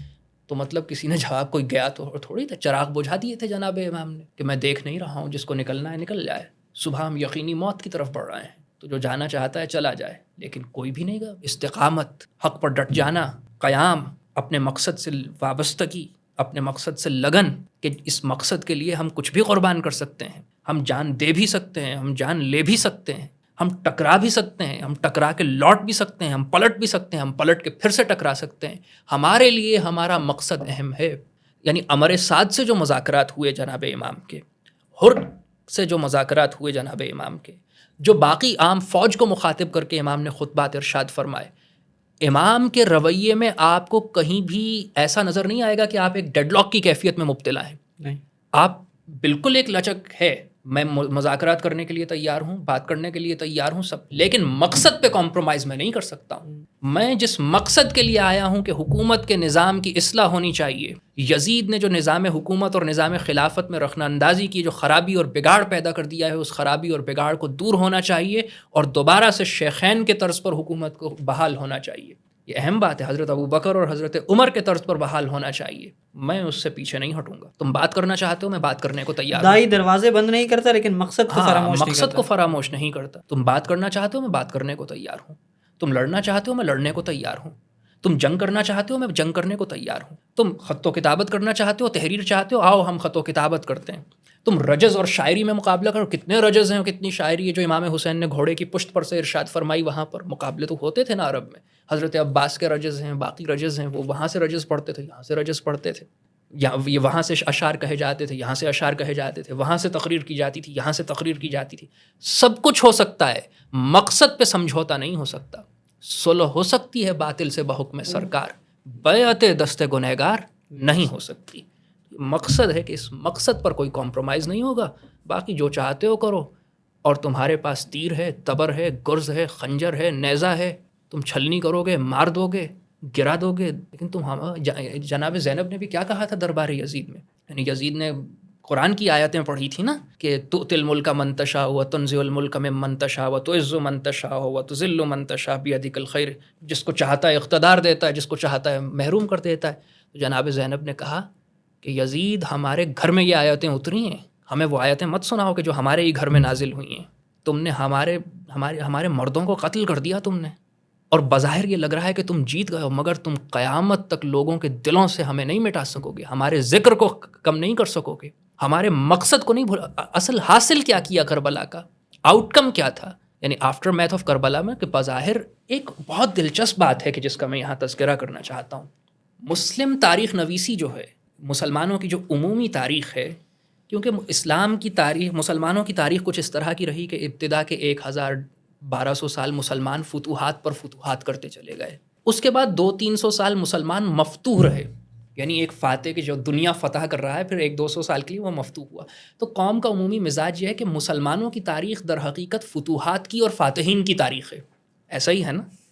آپ مسلمانوں کی تاریخ پڑھتے ہیں، بھئی فلاں فتح ہو گئی، فلاں نے فتح کی، فلاں فتح ہوئی، فلاں نے فتح کی، یہ پورا تاریخ کا دھارا ہے۔ مسلم تاریخ در حقیقت فتوحات کی اور فاتحین کی تاریخ۔ اس مسلمانوں کی تاریخ، اسلامی تاریخ کے دھارے میں کربلا ایک منفرد مقام پر کھڑی ہے کہ بظاہر شکست ہے، لیکن فتح ہے، بظاہر سب قتل ہو گئے، سب شہید ہو گئے، لیکن عملاً کیا ہوا، نتائج کیا نکلے کہ یزید اور اس کا جو پورا نظام تھا، اس کی لیجیٹیمیسی چیلنج ہو گئی۔ آج کوئی بھی نہیں کہتا کہ اسلام کا نظام حکومت، شاید اگر کربلا نہ ہوتی تو لوگ مان لیتے۔ بالکل اس دھارے سے الگ کھڑے ہوئے ہیں جو مسلمانوں کی تاریخ کا دھارا ہے نا، کہ تاریخ فتوحات اور فاتحین کی تاریخ ہے، اس کے برخلاف کربلا بظاہر ایک شکست ہے، لیکن عملاً اتنی بڑی فتح ہے کہ ایک پل کی تھی بس حکومت یزید کی، صدیاں حسین کی ہیں، زمانہ حسین کا۔ اور دوسرے جو آپ نے بات کی نا تہذیبی حوالے سے، یہ بھی ایک اہم بات ہے کہ کوئی بھی فکر اور کوئی بھی نظریہ، اس کو ڈیوریبلٹی کب حاصل ہوتی ہے، اس کو دوام کب حاصل ہوتا ہے، کہ جب وہ کلچر کا، پاپولر کلچر کا حصہ بن جاتا ہے۔ ہر وہ نظریہ کہ جو کلچر میں ڈھلنے کی اہلیت اور قابلیت اور صلاحیت نہیں رکھتا، یا کسی بھی وجہ سے کلچر میں نہیں ڈھل پاتا، وہ زیادہ ڈیوریبل نہیں ہوتا، وہ الٹیمیٹلی ختم ہو جاتا ہے، وہ الٹیمیٹلی ڈمپ ہو جاتا ہے۔ اور وہ نظریہ کہ جو تہذیب میں ڈھل جائے، جو کلچر میں بدل جائے، جو ثقافت میں خود کو ڈھال لے، اس کو ایک ایسی ڈیوریبلٹی حاصل ہو جاتی ہے کہ وہ نسل در نسل چلتا رہتا ہے. کیونکہ انسانی سماج اور انسانی معاشرے میں کلچر کی اہمیت، ثقافت کی اہمیت بہت غیر معمولی ہے. اور انسان کا دماغ اس طرح سے اڈیپٹ کیا ہے کہ وہ کلچرلی چیزوں کو زیادہ تیزی کے ساتھ ایڈہیئر کرتا ہے، زیادہ تیزی کے ساتھ اڈاپٹ کرتا ہے. انٹلیکچولی شاید وہ اتنا زیادہ نہ کر سکے. تو کربلا کے واقعے کے ساتھ بھی یہ ہوا، اور خاص طور سے ہمارے یہاں تو یہ بہت ڈیلیبریٹ ایفرٹ کی گئی. اور اس میں دو نام بہت قابل ذکر ہیں، میں دونوں کا تذکرہ کرنا چاہوں گا. لکھنؤ میں میر انیس اور مرزا دبیر کا سب سے بڑا اعجاز یہ ہے کہ جہاں انہوں نے اردو میں ایک رزمیہ شاعری کی روایت کو فروغ دیا اور جو رسائی ادب ہے اس کی تشکیل اور اس کے فروغ کے لیے کام کیا، انہوں نے واقع کربلا کو اور عزاداری کو ایک تہذیب بنا دیا، ایک کلچر بنا دیا، ایک پاپولر کلچر کا حصہ بنا دیا. اس کا نتیجہ یہ ہوا کہ لکھنؤ میں شیعہ بھی عزادار ہوتے تھے، سنی بھی عزادار ہوتے تھے، ہندو بھی عزادار ہوتے تھے. تو یہ جو ایک تہذیبی عنصر کربلا میں شامل ہوا، میری نگاہ میں یہ ایک بلیسنگ ان ڈسگائز تھا، یہ ایک نعمت غیر مترکبہ تھی کہ جس نے کربلا کے پیغام کو بھی زندہ رکھا اور کربلا کو تا قیامت ایک دوام دے دیا، اور کربلا کے پیغام کو ذہنوں سے محو نہیں ہونے دیا. یعنی میر انیس کی شاعری جب آپ پڑھتے ہیں آپ اشش کر اٹھتے ہیں. وہ منظر نگاری جب کر رہے ہیں، گرچہ اس میں یہ ہے کہ آپ کو پڑھتے ہوئے ایسے لگے گا کہ کربلا عراق میں نہیں ہوئی ہے، لکھنؤ میں ہوئی ہے. وہ استعارے اور جو چیزیں استعمال کرتے ہیں، مگر کربلا جب کربلا میں داخلہ شاہدی ہوا، سر جھک گیا فلک کا یہ اوج زمیں ہوا، دشت بلا نمونہ خلد بری ہوا، خورشید محو حسن حسین حسیں ہوا، پایا فروغ نیر دین کے ظہور سے، جنگل کو چاند لگ گئے زہرا کے نور سے. یہ کربلا میں جناب حسین کے داخلے کا یا وہ جب جنگ کی منظر کشی کر رہے ہیں نا حضرت ابا، جنگ شروع ہو رہی ہے، یک با یک طبل بجا فوج کے گرجے بادل کو تھرائے زمیں ہل گئی گونجا جنگل، پھول ڈھالوں کے چمکنے لگے تلواروں کے پھل، مرنے والوں کو نظر آنے لگی شکل اجل، وہاں تاؤش بڑھاتے تھے جگر لشکر کا، وجہ اسلام میں نعرہ ہوا یا حیدر کا. یا مرزا دبیر کا اگر مجھے کوئی یاد آ جائے میں سناتا ہوں. ہاں، کس شیر کی آمد ہے کہ رن کانپ رہا ہے، رن ایک طرف چرخ کہن کانپ رہا ہے، ہر قصر سلاطین زمن کانپ رہا ہے، رستم کا جسم زیر کفن کانپ رہا ہے، شمشیر بکف دیکھ کے حیدر کے پسر کو، جبریل لرزتا ہے سمیٹے ہوئے پر کو. لیکن شاعری اور ادب در حقیقت ثقافت کو تشکیل دیتے ہیں. شاعری اور ادب یعنی لٹریچر کا کنٹریبیوشن کیا ہے کہ لٹریچر کے نتیجے میں لٹریری ڈیولپمنٹ کے نتیجے میں زبان فلرش کرتی ہے، اور زبان ڈائریکٹلی کنیکٹڈ ہوتی ہے کلچر سے، ثقافت سے، تہذیب سے، تمدن سے. تو جب لٹریری ایکٹیویزم بڑھتا ہے، جب ادبی سرگرمی بڑھتی ہے، تو زبان زیادہ ڈیولپ ہوتی ہے، لسانی ظرفیت بڑھتی ہے، زبان کی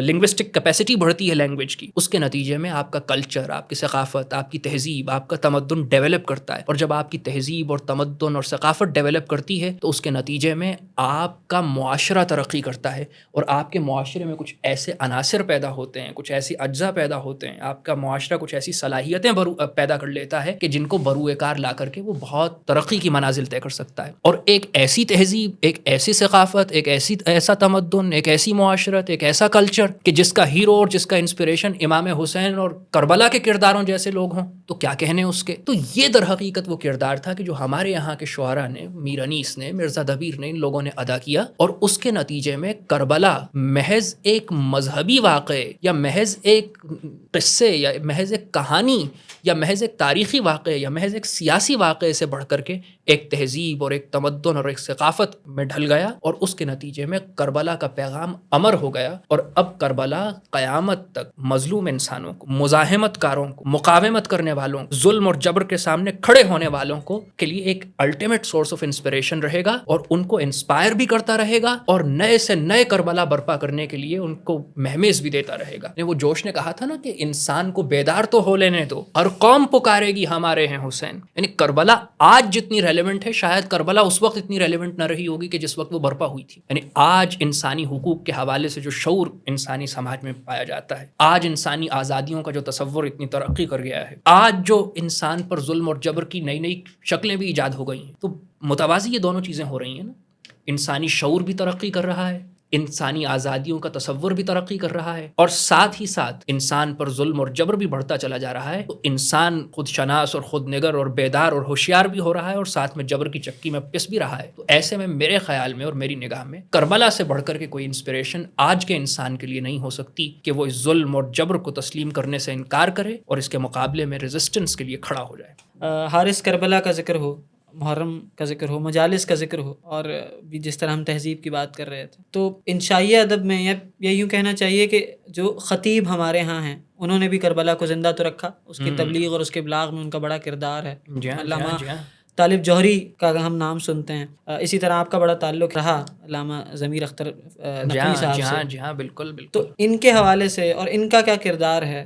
ہاں، اصل میں کربلا ابتدا میں جو زندہ رہی وہ تو شاعری اور مرثیہ نگاری اور رسائی ادب کے ذریعے سے زندہ رہی، مگر اس کے بعد جو ذاکری اور خطابت ہے اس کا بھی بہرحال ایک کردار تو ہے، اور خاص طور سے ہمارے یہاں بر صغیر میں ذاکری کی روایت بہت مستحکم رہی ہے، جو خاص طور سے ہمارے یہاں یو پی میں، اور اردو خطابت تھی کربلا کے حوالے سے، عاشور و محرم کے حوالے سے۔ علامہ ابن الحسن نونہروی صاحب ایک خطیب ہوا کرتے تھے، اودھ سے ان کا تعلق تھا۔ پھر اسی طرح علامہ فیروز حیدر عابدی صاحب، غالباً امروہے سے ان کا تعلق تھا، ان کی خطابت کا بہت میں متاثر رہا، بہت سنا کرتا تھا ان کی خطابت کو۔ پھر علامہ رشید ترابی تو ایک عہد ہے پورا حیدرآباد دکن سے، ان کا تحریک پاکستان میں قائد اعظم کے ساتھ بھی کردار رہا، لیکن پھر کراچی میں آ کر کے انہوں نے جو خطابت، یعنی شہید ثالث کی مجالس سے انہوں نے آغاز کیا تھا آگرے سے، لیکن خطابت کا کیا کہنے، اور ان کی کچھ تقریریں تو مشہور ہیں، کچھ مجالس جو پی ٹی وی پر ہر سال چلا کرتی ہیں، مگر ایک علم کا بحر ذخار تھے، ایک بہتا ہوا دریا تھے، کیا خطابت، کیا چیز، کیا کہنے۔ اس کے بعد علامہ طالب جوہری صاحب، نشتر پارک کی مجالس وغیرہ وہ ہوتی رہیں، وہ بھی ایک پوری چیز ہے، یعنی ایک پورا پیرافرنیلیا بہرحال ہے کہ کربلا کو زندہ رکھنے کے لیے ایک ثقافتی عنصر کافی ہے۔ اشرف عباس نوحہ خوانی ہے، پیش خوانی ہے، وہ ایک پوری چیز ہے۔ علامہ رشید ترابی کے بیٹے نصیر ترابی، راشد ترابی ہمارے دوست ہیں، ہمارے ہیومن ریسورس مینجمنٹ سے ہی وابستہ ہیں، ان کے والد صاحب یعنی علامہ رشید ترابی کے بیٹے نصیر ترابی، تو وہ سلام انہوں نے کیا کیا کہے، یہ ہے مجلس شہ عاشقاں، کوئی نقد جاں ہے تو لے کے آ، یہاں چشم تر کا رواج ہے، دل خون چکا ہے تو لے کے آ، تو نصیر ترابی صاحب۔ اور آخر میں آپ نے علامہ ضمیر اختر نقوی صاحب کا تذکرہ کیا، تو علامہ ضمیر اختر نقوی صاحب سے یقیناً میرا ایک تعلق رہا، اور اس کا پس منظر میں کچھ آپ سے اگر تذکرہ کر دوں تو وہ یہ تھا کہ علامہ ضمیر اختر نقوی کا تعلق لکھنؤ سے تھا، یا یوں کہیے کہ وہ پاکستان میں اس ڈوبتے مٹتے پرانے لکھنؤ کی آخری یادگاروں میں سے ایک تھے، یعنی لکھنؤ کی زبان، لکھنؤ کی تہذیب، لکھنؤ کی معاشرت، اگر کسی شخص میں آپ کو مجسم دیکھنا تھی تو وہ علامہ ضمیر اختر نقوی تھے، اور اس حوالے سے وہ بہت میٹیکولس تھے، مطلب اپنی لکھنویت کے اعتبار سے اس پہ وہ کوئی کمپرومائز نہیں کرتے تھے۔ بدقسمتی یہ رہی کہ ہمارے یہاں لوگوں نے انہیں جانا تو کچھ مذاق اور جو ہمارا عمومی قومی مزاج ہے اس حوالے سے جانا۔ میرا ان سے تعارف بطور خطیب کے تو بچپن ہی سے تھا، میں ان کی تقریریں وغیرہ سنا کرتا تھا، ان کی مجالس سنا کرتا تھا، لیکن جب ان پر یہ بہت زیادہ تنقید ہو رہی تھی، جب ان پر بہت زیادہ اس طرح طعن اور تشنی اور مذاق کا نشانہ، ان کو استہزاء کا نشانہ بنایا جا رہا تھا، ایسے میں نے ایک مضمون لکھا ان کے حق میں، ان کی حمایت میں، اور در حقیقت میں نے تو اپنی ایک انسپریشن، یا میں ایک جس شخصیت کو پسند کرتا تھا اس کے حق میں لکھا، اور وہ مضمون خاصا وائرل ہو گیا، بڑے پیمانے پر مشہور ہوا، کئی رسائل نے اسے چھاپ بھی دیا، اور سوشل میڈیا پر وہ بہت مشہور ہوا، کسی طرح وہ علامہ صاحب تک بھی پہنچا، اور مجھے شام میں میسج آتا ہے اپنے واٹس ایپ پر کہ مظاہر نے راولپنڈی سے تمہارا مضمون بھیجا، پڑھ کر کے بہت خوشی ہوئی، تمہارا بہت شکریہ۔ ان نون نمبر سے میسج، میں نے پلٹ کر کے میسج کیا کہ صاحب آپ کون؟ میں کراچی سے علامہ ضمیر اختر نقوی بات کر رہا ہوں۔ ارے صاحب میں تو بالکل، علامہ آپ، کیا بات ہے۔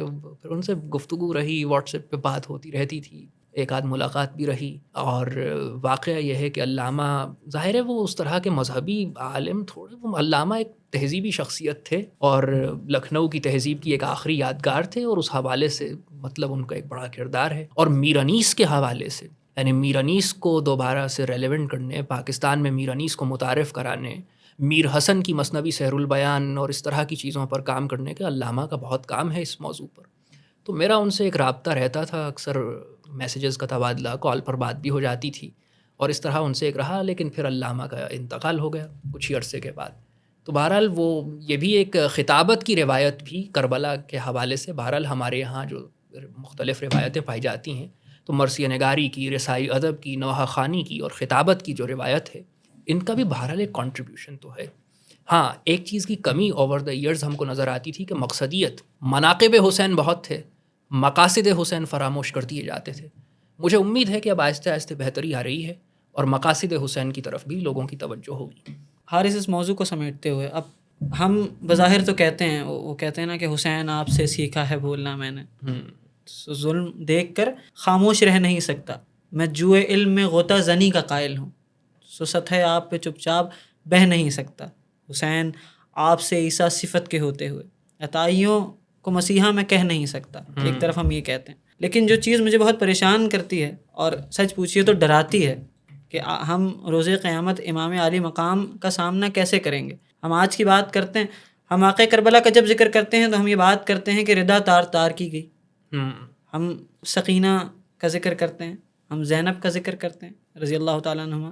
لیکن آج اگر ہم مومنات کی بات کریں، ہم اپنی بہنوں کی، بیٹیوں کی، ماؤں کی بات کریں، اپنی سوسائٹی کی بات کریں، تو آج ردا تار تار کس نے کی ہے؟ آج اس عفت کو پامال کس نے کیا ہے؟ ہم نے.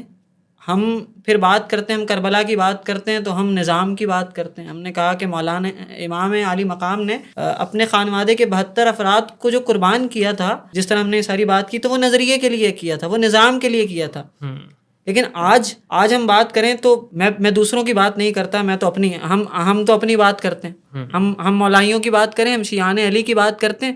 سب سے کم ریزسٹنس اگر کسی مکتب فکر میں کے ماننے والوں میں، میں اصطلاحاً یہ بات کر رہا ہوں اور نہایت ہی معذرت کے ساتھ یہ بات کر رہا ہوں، نظر آتی ہے تو وہ ہم ہی ہیں. اگر کسی نے باطل کو ایکسیپٹ کر لیا، اچھا ہمارے پاس اپنی تعویلات ہیں، ہمیں امام علی مقام کی حیات مقدسہ کی دلیل کو چھوڑ کر ہم نے تعویلات گھڑ لی ہیں. اگر ہم کسی کو ٹوکتے ہیں تو وہ کہتا ہے کہ غائب امام جب آئیں گے تو ہم ان کے لشکر میں شامل ہو جائیں گے. کیا امام مہدی کے لشکر میں کوئی بھی شامل ہو جائے گا؟ ایسا تو نہیں، ہم نے تو نہیں پڑھا. یہ کچھ صفات تو چاہیے، وہ صفات کہاں ہیں؟ وہ کہتے ہیں نا، اور بہت اچھا شعر مجھے لگتا ہے، مولانا عامر عثمانی کا شعر ہے کہ ستیزہ گاہے عمل سے عامر جو کنج عزلت میں لا بٹھائے، وہ زہد ہے یاس و بزدلی کو جواز دینے کا ایک بہانہ. کہ ہم نے محنت نہیں کرنی ہے. ہم امام علی مقام کے گن گاتے ہیں، وہ بھی اوکیجنلی. ہم محرم شروع ہوتا ہے، ہمارا لباس سیاہ ہو جاتا ہے، ہم سینہ کوبی بھی کرتے ہیں، ہم مجالس میں بھی جاتے ہیں، ہم واعظ بھی سنتے ہیں، اور جیسے ہی محرم ختم ہوتا ہے تو وہ غم حسین کی پوٹلی کو لپیٹ کر ہم ایک کونے میں دھر دیتے ہیں. ہم وعدے کر رہے ہیں، خالی خولی وعدے تو کہیں بھی تسلیم نہیں ہیں. ہم قرآن اور امام کا اعجاز بھی ہے نا، ہم یہ ذکر کرتے ہیں. آپ کربلا کی ساری تاریخ کو دیکھ لیجئے تو امام نے اپنی تو کوئی بات نہیں کی. امام نے اپنی ذات کے حوالے سے تو کہیں کسی خطبے میں ارشاد نہیں فرمایا. امام علی مقام جہاں بات کرتے ہیں نانا کی دین کی بات کرتے ہیں، امام علی مقام بات کرتے ہیں قرآن کی بات کرتے ہیں. وہی قرآن کہتا ہے کہ تمہارے دعوے قبول نہیں ہیں جب تک ان دعووں کی بنیاد پر کوئی دلیل کے طور پر تم عمل نہیں دو گے. تو پھر ہم امام علی مقام کا سامنا کیسے کریں گے؟ کربلا کیا ہم سے مخاطب نہیں ہے؟ کربلا آج کے دور میں، مطلب اب حیا کے پہلو کو دیکھ لیجئے، اور پھر اس سے بہت سارے سوشل چیزیں، سوشل ایونز ہیں جو اس کی وجہ سے پیدا ہوتی ہیں. ہم امام علی مقام کو تو ہم سکینہ، بالی سکینہ کا سامنا آپ کریں گے؟ یہ مومنات کر سکتی ہیں؟ نہیں کر سکتی. تو اس حوالے سے ہمارے ہاں بات کیوں نہیں ہوتی؟ ہم کب تک؟ اور ہمارے ہاں معذرت کے ساتھ آپ نے بہت تفصیل سے بات کی، لیکن ہمارے ہاں مجالس میں ہم جب شریک ہوتے ہیں، ہم سنتے ہیں، ہم جاتے ہیں، ہمارے ہاں نوحہ خانی کے نام پر جو بزنس ہو رہا ہے اس کو کیسے جسٹیفائی کریں گے؟ مطلب میرا سمپل سا آرگومنٹ یہ ہے کہ ہم امام کا سامنا کیسے کریں گے؟ ہم تو نہیں کر سکتے امام کا سامنا، ان حالات کے ساتھ تو بالکل نہیں کر سکتے. جہاں یہ بالکل درست بات ہے. بلکہ کسی نے بہت اچھا کہا کہ حسین مظلوم جو عصر عاشور یا صبح عاشور کربلا میں مظلوم تھے، تو کربلا کی مظلومیت تو دشمنوں کے درمیان تھی. آج کا حسین اپنے دوستوں کے درمیان مظلوم ہے. یعنی آج کا حسین دوستوں کے درمیان کیسے مظلوم ہے کہ دشمن تو معلوم تھا کہ یہ دشمن ہے، یہ تیر برسائیں گے، تبر برسائیں گے، تلواریں چلائیں گے، نیزے کی انیوں سے چھلنی کر دیں گے. مگر آج وہ شورش کاشمیری نے کہا تھا نا کہ تم نے سادات کے خیموں کی تنابیں توڑیں، تم نے خون دل حیدر کو تڑپتا دیکھا. یعنی سب کچھ ہو رہا ہے، تم دیکھتے ہو کہ دنیا ظلم اور جبر کا گہوارہ بن گئی ہے. تم دیکھتے ہو کہ ہر طرف فساد جو ہے وہ بحر اور بر سے ظاہر ہو رہا ہے. تم دیکھتے ہو کہ خدا کی حدوں کو پامال کیا جاتا ہے. تم دیکھتے ہو کہ اللہ تعالیٰ کے احکامات کو اعلانیہ اور سرعام پیروں تلے روندا جاتا ہے، اور تمہارے بالوں پر جوں تک نہیں رینگتی ہے. تم کیسے حسینی ہو؟ تم کیسے اسوہ حسین پہ چلنے کے دعوے دار ہو؟ یعنی کس منہ سے کہتے ہو کہ لبیک حسین؟ دربار میں کیوں جاتے ہو؟ سر کیوں نہیں جاتا؟ یعنی تم یہ کیسے دعوے کر لیتے ہو؟ تمہیں یہ ہمت کیسے پڑتی ہے کہ تم اس امام کی اتباع اور تقلید کے اور اس امام کے پیروکار ہونے کے دعوے کرتے ہو کہ جو سر دشت کربلا اپنے خاندان اور خانوادے کو لٹا دیتا ہے، کٹوا دیتا ہے، صرف ایک حق کے لیے کہ اسلام مغلوب ہونے کے لیے نہیں ہے، اسلام غالب ہونے کے لیے. اسلام کو کسی حاکم کی خواہشات کی بھینٹ نہیں چڑھایا جا سکتا ہے. اسلام کو کسی دربار کی رکھیل اور کسی حاکم کا غلام نہیں بنایا جا سکتا. یہ اسلام غلبے کے لیے، حکومت کے لیے، استعلا کے لیے ہے، فرمانروائی کے لیے ہے، اقتدار کے لیے، اختیار کے لیے. یہ مطیع اور فرما بردار بن کر کے نہیں رہ سکتا ہے، بلکہ یہ دوسروں کو مطیع اور فرما بردار بنانے کے لیے آیا ہے. تو امام نے تو اپنی جان دے کر کے یہ ثابت کر دیا. جبھی اقبال نے کہا کہ قافلہ حجاز میں ایک حسین بھی نہیں، گرچہ ہے تابدار ابھی گیسوئے دجلہ و فرات. یعنی قافلہ حسین آج پھر ایک نئے امام حسین کا متقاضی ہے. امام نے اپنے خطبے میں بھی کہا تھا نا کہ مجھ جیسا اس جیسے کی بیعت نہیں کرے گا. تو آج بھی تو یہی تقاضا ہے، آج بھی تو یہی ہونا چاہیے، آج بھی تو یہی صدا مسلسل آ رہی ہے، آج بھی تو مسلسل اسی بات کا تقاضا ہو رہا ہے، آج بھی اسی بات کی ضرورت محسوس کی جا رہی ہے کہ یزیدیت نت نئے اوصاف اور ہتھیار سے لیس ہو کر کے پہلے سے زیادہ قوی اور مضبوط اور طاقتور ہو کر کے سامنے آ گئی ہے، اور میدان کربلا میں کھڑی ہو کر کے، آج کے میدان کربلا میں کھڑی ہو کر کے دعوت مبارزت دے رہی ہے اور حق پرستوں کے لشکر کو للکار رہی ہے. اور اس طرف سے کوئی حسین نہیں نکلتا ہے صف سے کہ میں ہوں کہ جو اپنے نانا کے دین پر پہرا دوں گا، میں ہوں کہ جو اسلام کے اصولوں پر سمجھوتا نہیں ہونے دوں گا، میں ہوں کہ جو اسلام کے ازلی اور ابدی اصولوں کی محافظت کروں گا، ان کی حفاظت کروں گا، میں ہوں جو اس ظلم اور جبر اور جور اور ستم اور استبداد کے سامنے کھڑا ہوں گا. تو واقعتاً آپ نے بالکل درست کہا کہ اس وقت جو ہماری کیفیت ہے وہ یقیناً انتہائی ناگفتگو ہے اور انتہائی شرمناک ہے. ہم سبھی کو، مجھے بھی، آپ کو بھی، ہم سبھوں کو جو ہم دعوے کرتے ہیں ایک نظر ثانی کرنی چاہیے اور اس بات پہ غور کرنا چاہیے کہ ہم اپنے دعووں میں کتنے سچے ہیں، اور کیا کل کو ہم جناب امام حسین کو منہ دکھانے کے قابل بھی ہیں یا نہیں. ہم کربلا کے چھوٹے چھوٹے بچوں کو منہ دکھا سکیں گے کہ نہیں؟ ہم اون و محمد کو، ہم قاسم کو، ہم علی اکبر کو، ہم علی اصغر کو، ہم سکینہ کو، ہم عباس کو، ہم زینب کو، ہم لیلا کو، ہم زین العابدین کو ہم کیا منہ دکھائیں گے؟ ہم حبیب ابن مظاہر، سب لوگوں کو کہ جنہوں نے جانیں قربان کر دیں ایک مقصد کے لیے، اور جانیں قربان کرنے کے بعد مطلب ہمارے سپرد ایک مشن کر کے گئے، ایک مقصد کر کے گئے، ایک پیغام دے کر کے گئے، ایک لیگیسی چھوڑ کر کے گئے، ایک وراثت دے کر کے گئے. اس کو ہم کتنا سنبھال پائے؟ محض عقیدت کے، محبت کے دعووں کے سے ہم یہ چاہتے ہیں کہ ہم ثابت کر دیں، ہم دعوے کرنے سے کچھ ہو جائے. ہاں، دعوے بہت کچھ ہوتا ہے، دعووں کی اپنی ایک حیثیت ہے، تعلق کے اظہار کا اپنا ایک مقام ہے، لیکن وہ تعلق کا اظہار کہ جس کے پشت پر عمل موجود نہ ہو وہ کسی کام کا نہیں ہے. لہٰذا اگر ہم آج امام حسین سے مخلص ہیں، اگر ہم آج کربلا سے مخلص ہیں، تو کربلا کا پیغام یہ ہے، کربلا کا درس یہ ہے، کربلا کا آبجیکٹو یہ، کربلا کا درس یہ ہے کہ ہم آج کے یزید کو پہچانیں اور آج کے حسین کا کردار ادا کریں. اسی کے نتیجے میں ہم سرخرو ہو سکتے ہیں اور اسی کے نتیجے میں ہم جناب امام کا حق ادا کر سکتے ہیں. آج کے اس پوڈ کاسٹ میں ہم نے واقعہ کربلا کے مختلف پہلوؤں کا احاطہ کرنے کی کوشش کی، واقعہ کربلا کے پیغام کو سمجھنے اور اسے ڈسکور کرنے کی کوشش کی. میں نے تو یہی چیز سیکھی جو میں آپ کے ساتھ شیئر کرنا چاہوں گا کہ جس طرح امام عالی مقام نے اپنے آخری خطبے میں کہا کہ مجھ جیسا اس جیسے کی بیعت نہیں کر سکتا. کتنی بھاری اور وزنی بات ہے، کتنی بڑی ذمہ داری ہے، اور ہم کب تک مختلف تعویلات اور حیل و حجت کے پیچھے چھپتے رہیں گے؟ ہمیں کربلا یہ سبق دیتی ہے کہ زمانہ بدلتا ہے، وقت بدلتا ہے، حالات بدلتے ہیں، کھیل کے کھلاڑی بدل جاتے ہیں، لیکن دو کردار ہمیشہ موجود رہتے ہیں، ایک حسین کا اور ایک یزید کا.